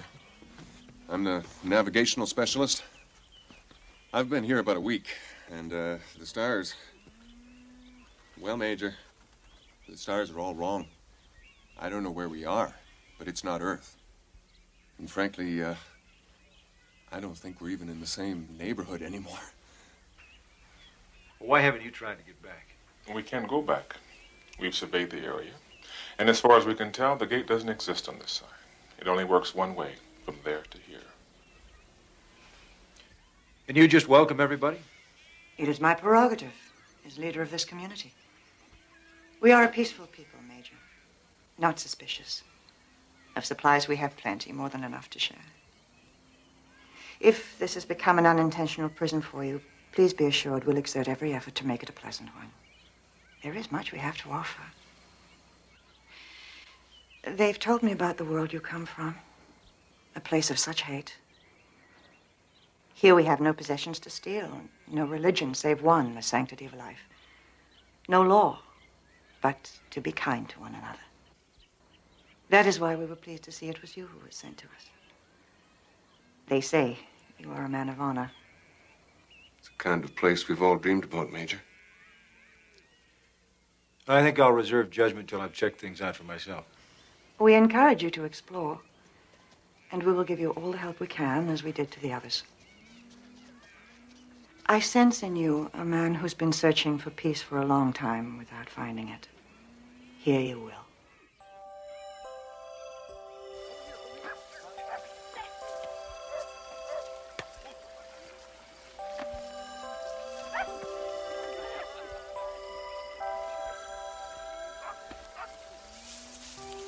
You do not play, Major? Too old, I guess. That will change. I'm not quite as old as you think. Have you had any luck trying to find the way back? None, you were right. Dawn to dusk, we searched every square inch of the area I came through. Nothing. It's a funny thing, though. The more time I spend here, the less I begin to worry about it.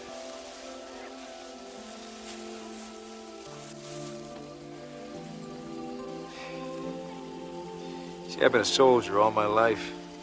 My father was, and his father before him. They said you have to fight for what you believe. They never told me what to believe. They told me I have to follow orders. They never told me why. Stay busy enough, though, and you don't worry about it. Do you have a family? Not really. My wife left me about a year ago. Said she didn't believe in bigamy. Couldn't compete with honor, duty, orders.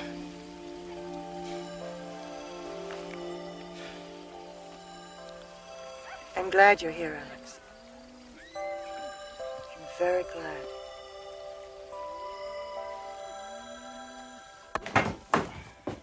Evening, Major. I think Alex will do for now. You seen Baron? She was here a little while ago. She'll be back in a few minutes. Thanks.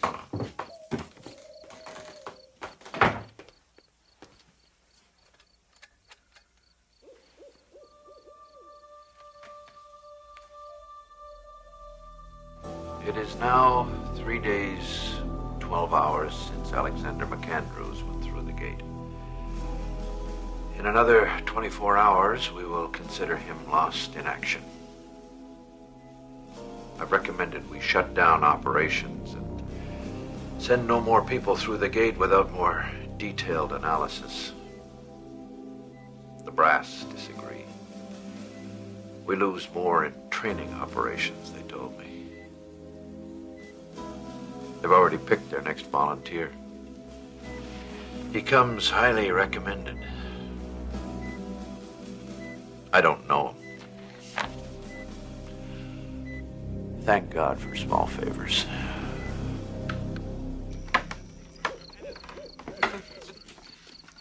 This place is handling us is incredible. We love it here. You lied to me. Alex, please. You lied to me. You told me there was no way out, but there is. That gate's still there, all right? But it's only because of refraction you can only see it at night. So you made it a point to take me there only during the day, knowing that I wouldn't find anything. You decided to stay here and keep everybody else with you. We told you the truth the best way we could, Major. If we went back and reported what we found, this place would be swarming with troops and experts and God knows what else. They'd ruin it. That's garbage. Is it? You know how the military thinks. What do you think would happen if they got a hold of it? You could leave out some of the facts. They have ways of making any of us talk. Truth serums, you name it. Perfection is a fragile thing, Major. It doesn't survive the microscope. When we saw what kind of place this was, we took a vote. The decision was unanimous. We're not going back. This is Eden, Major. Would you want to be the one to bring the snake into the garden? You're forgetting something. I didn't vote. Now, you're younger than I am. Maybe you can forget your responsibility and your duty, but I can't. I'm going back. I'm afraid we can't allow that, Major.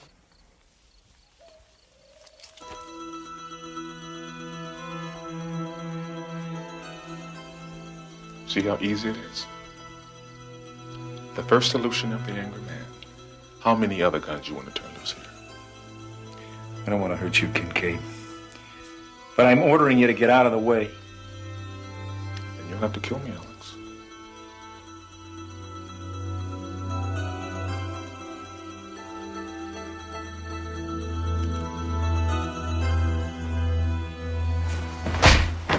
No! Alex!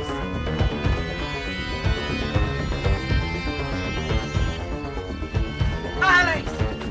Please wait, don't go! I'm sorry, but I have to. Why? You said yourself there was nothing back there for you! Because I'm a good soldier. That's all I've ever been. Maybe that's all I'll ever be. You take that away and what's left? You said yourself, I'm a man of honor. So please, lead me with that. That's all I have.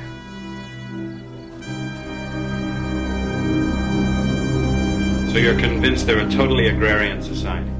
Judging from everything I saw, yes. Any potential threat to security? No. Thank you, Major.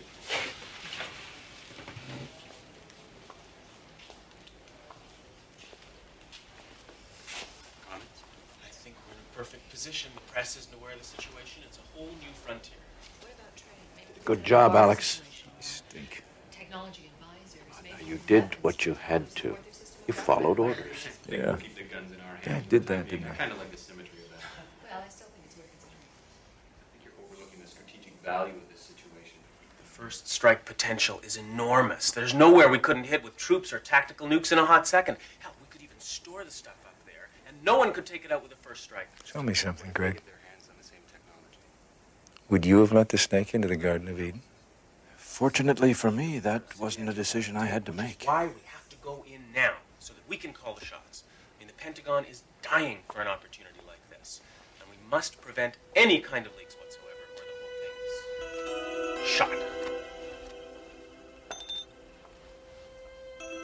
What if we can open up more gates between their world and our Earth? We can use it as a transfer point for troops and material. Clandestine and preemptive actions could be achieved without detection. Alex! Alex, stop! What the hell are you doing? What are you doing? Hey, tell the brass that perfection is a fragile thing. Tell them I did my job. And tell them I retire. Stop! Close that! What's going on?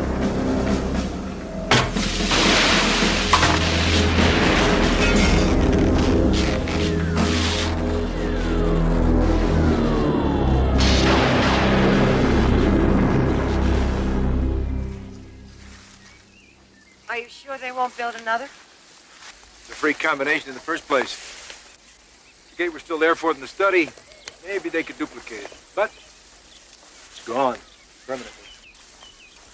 So what do you do now? For the moment, absolutely nothing.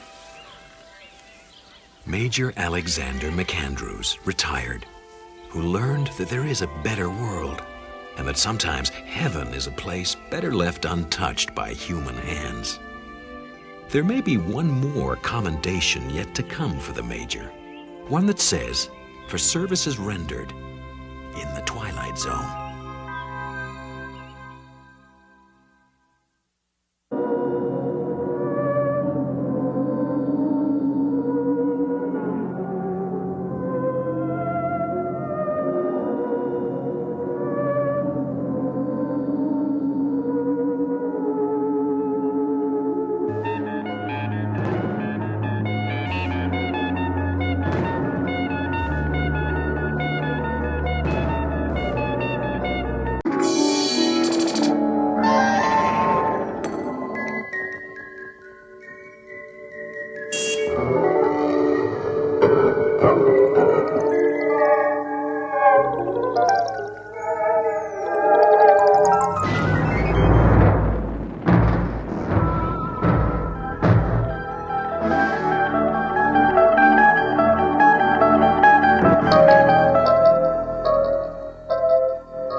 Foster. This is the unemployment office returning your call.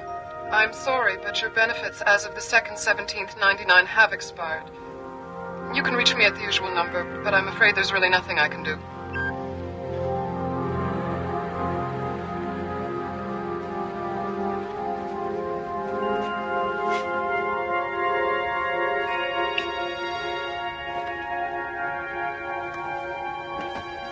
The year is 1999. Within the box, evidence that some things do not change with the passage of time.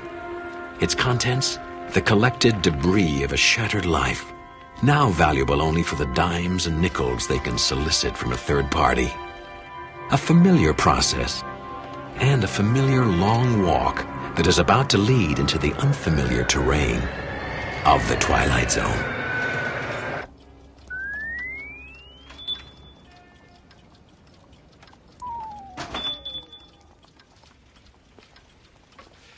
Yes, sir. Something I can help you with? Well, I'm afraid I'm not buying. Selling then. Yeah. Bring it over here. Let's see what you got. I know it's not much. You know how it is. Hard times, lots of things going wrong. Mm-hmm. I guess you hear that a lot in this business, huh? Yes, I do. $50. The watch alone is worth that. Make it 60 then, but that's as high as I'll go. There's a depression on, you know. You can take it somewhere else, but you won't get any more, and when you come back, the offer will be 50. Flat. Couldn't you make it 65? Done. Sure you've nothing else to sell? No. You weren't sent here, were you? Referred? Referred? No. Look, if I had anything else to sell, it'd be in the box. I got nothing left. I'll tell you what I do have. A gut full of pain. You want to make me an offer, go ahead. Now, what's the going price for pain these days? Perhaps there's something else we can negotiate. Come.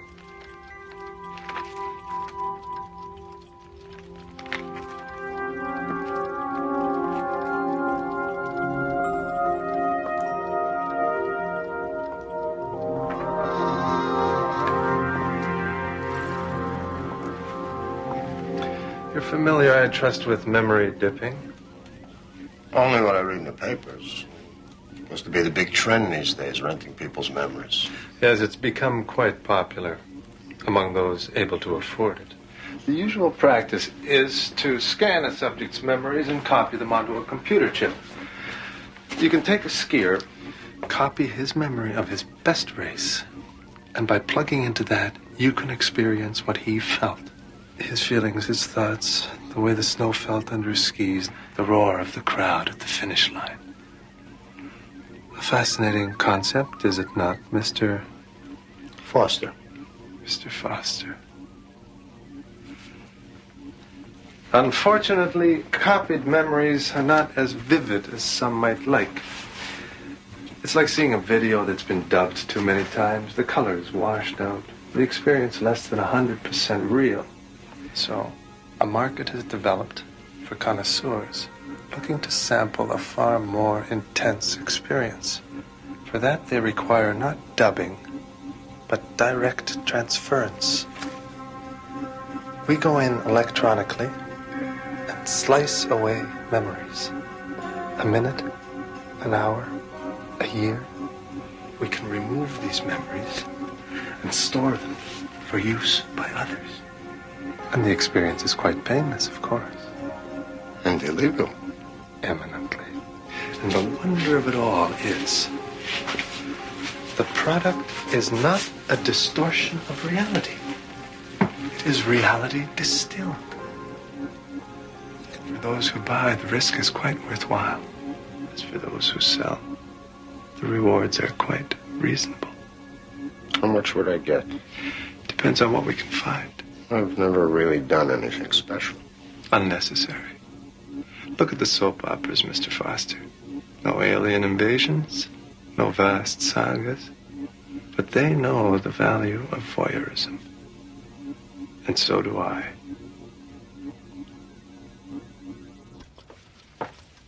Well, I'll have to think about it. Of course, of course. Wouldn't have it any other way. Do think about it. And while you're thinking about it, think on this. What have your memories done for you lately, Mr. Foster?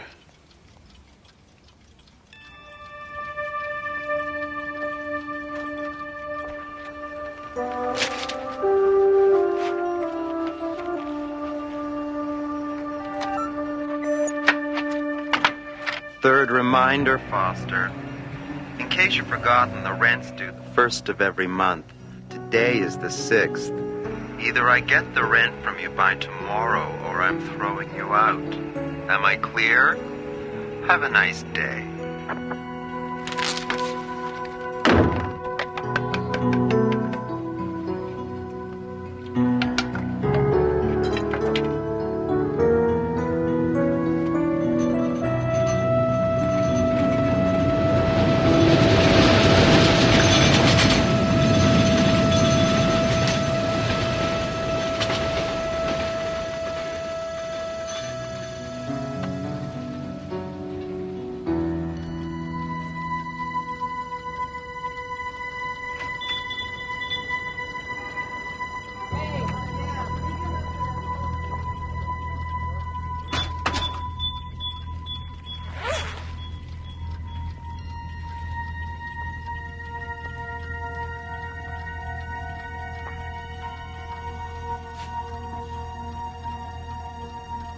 It's not fair, you know. Very little in life is, Mr. Foster.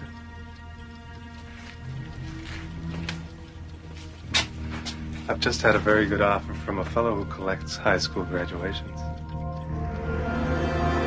It gives me great pleasure in presenting this next student not only with his diploma, but also with this watch in recognition of his leading the fundraising for the new gymnasium. Congratulations, Simon Foster. Mr. Foster? Mr. Foster? Mr. Foster?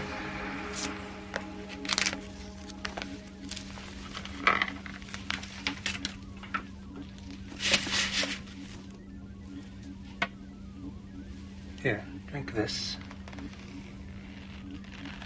For some reason, the process tends to dehydrate it a little.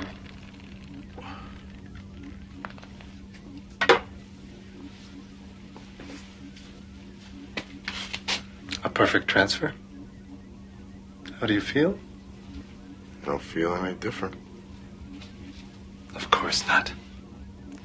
But now there's just a tiny gap in your memory. Just so. Everything between 8 o'clock in the morning and 8 o'clock in the evening of the day in question. 12 hours. Poof. Gone. And are you any the less for it? No.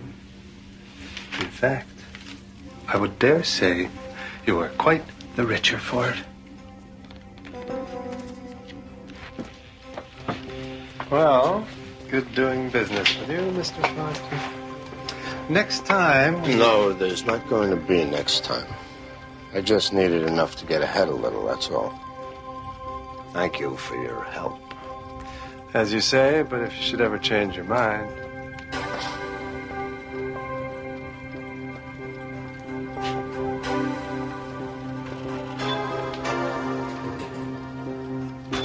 Be seeing you, Mr. Foster.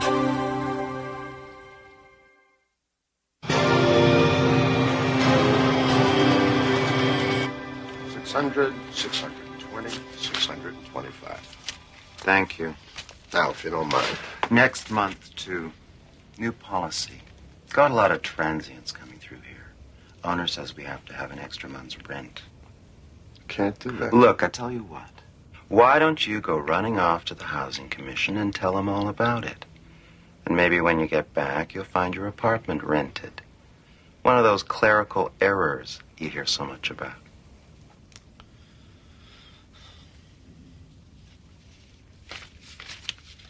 I'm sorry, Mr. Foster, but there are no openings in your area. When a vacancy opens up in your field, you will be notified at that time. Goodbye.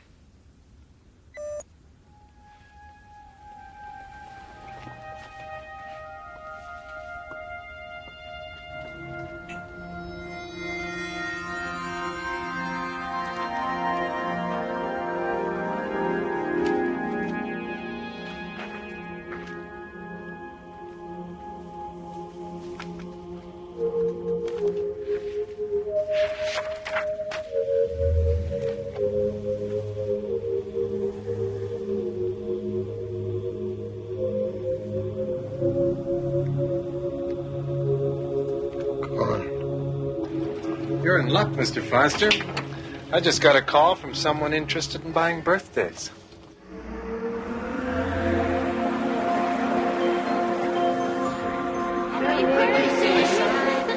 There's 5 candles, Simon, 1 for good luck. Close your eyes. Make a wish. Make a wish, Simon.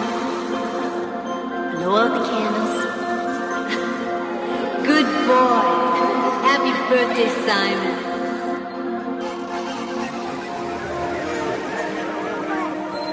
Darling, look at Simon. He's taking his first step. Look! That's my boy.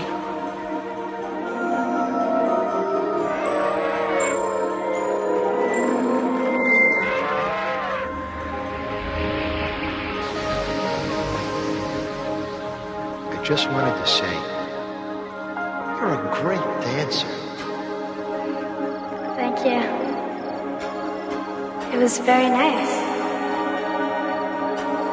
I have to go inside now, but I'll never forget this.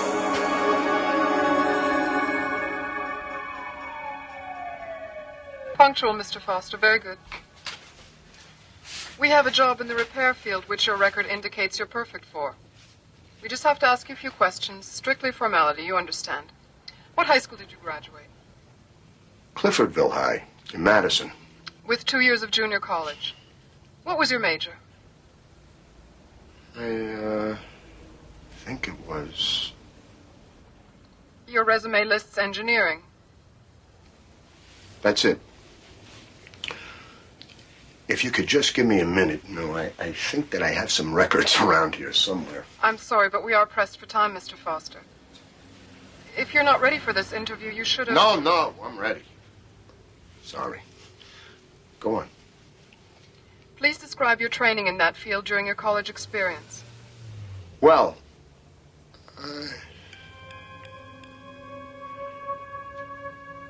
I require specifics, Mr. Foster.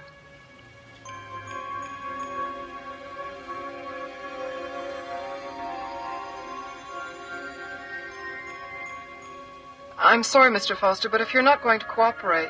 Wait, please. It's difficult sometimes. It's difficult for us all, Mr. Foster.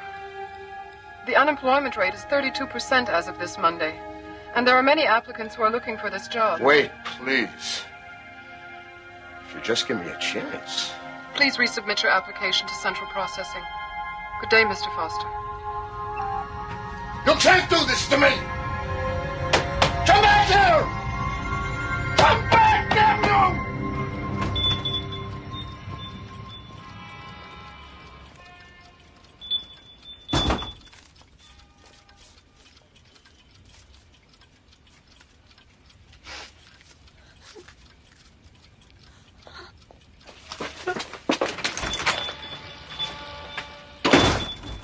My God.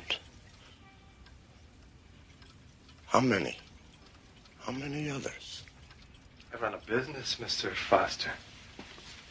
Like any good business, it depends on volume and diversity. One must be responsive to the fluctuations in the market.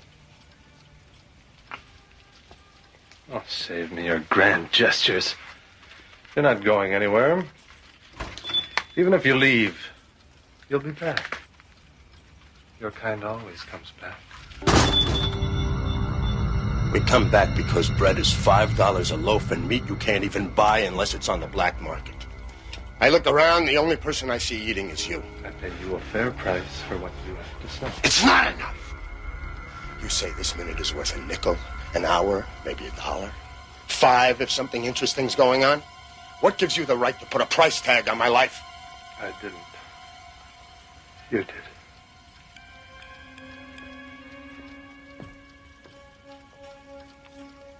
Yeah. I did, didn't I?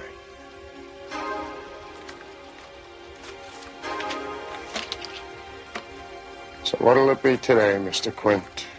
Trip to the zoo? Ride on a roller coaster? Why don't you take my first marriage? Save us both some grief. Not interested? I'm only buying one thing today. We need a companion piece to the young lady who just left here.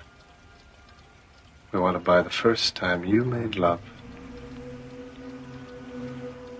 I can make you a very good offer. No. Take it or leave it. That's all I'm buying at the moment. Walk away, and who knows if I'll be buying anything else.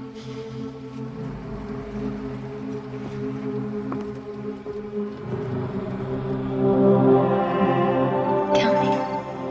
Just tell me you love me. It's not silly. Just tell me you love me. Always. Forever and ever.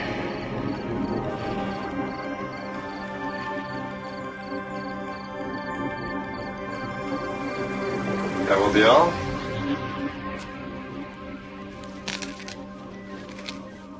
I said that will be all, Mr. Foster. It's over. You can go now. Your payment is on the counter.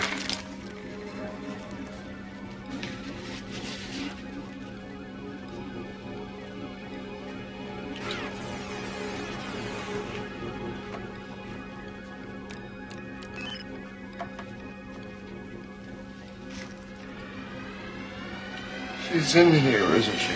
Don't touch the equipment. You might damage something. You know, they say you can always remember the first time with a woman.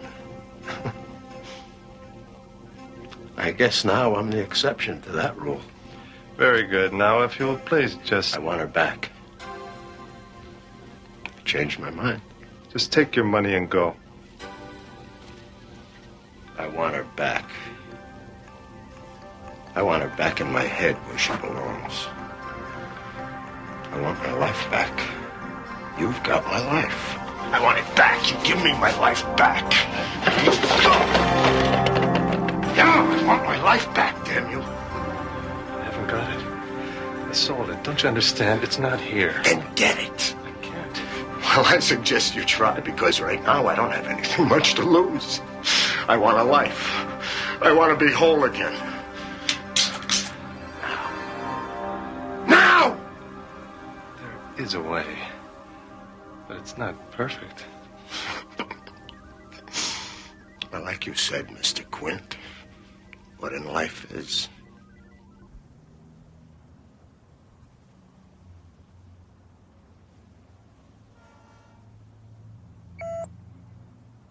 We received your new application, Mr. Foster. Very professionally typed. Did you have it done by a service? No, ma'am. I typed it myself. I see you've added clerk typist to your job goals.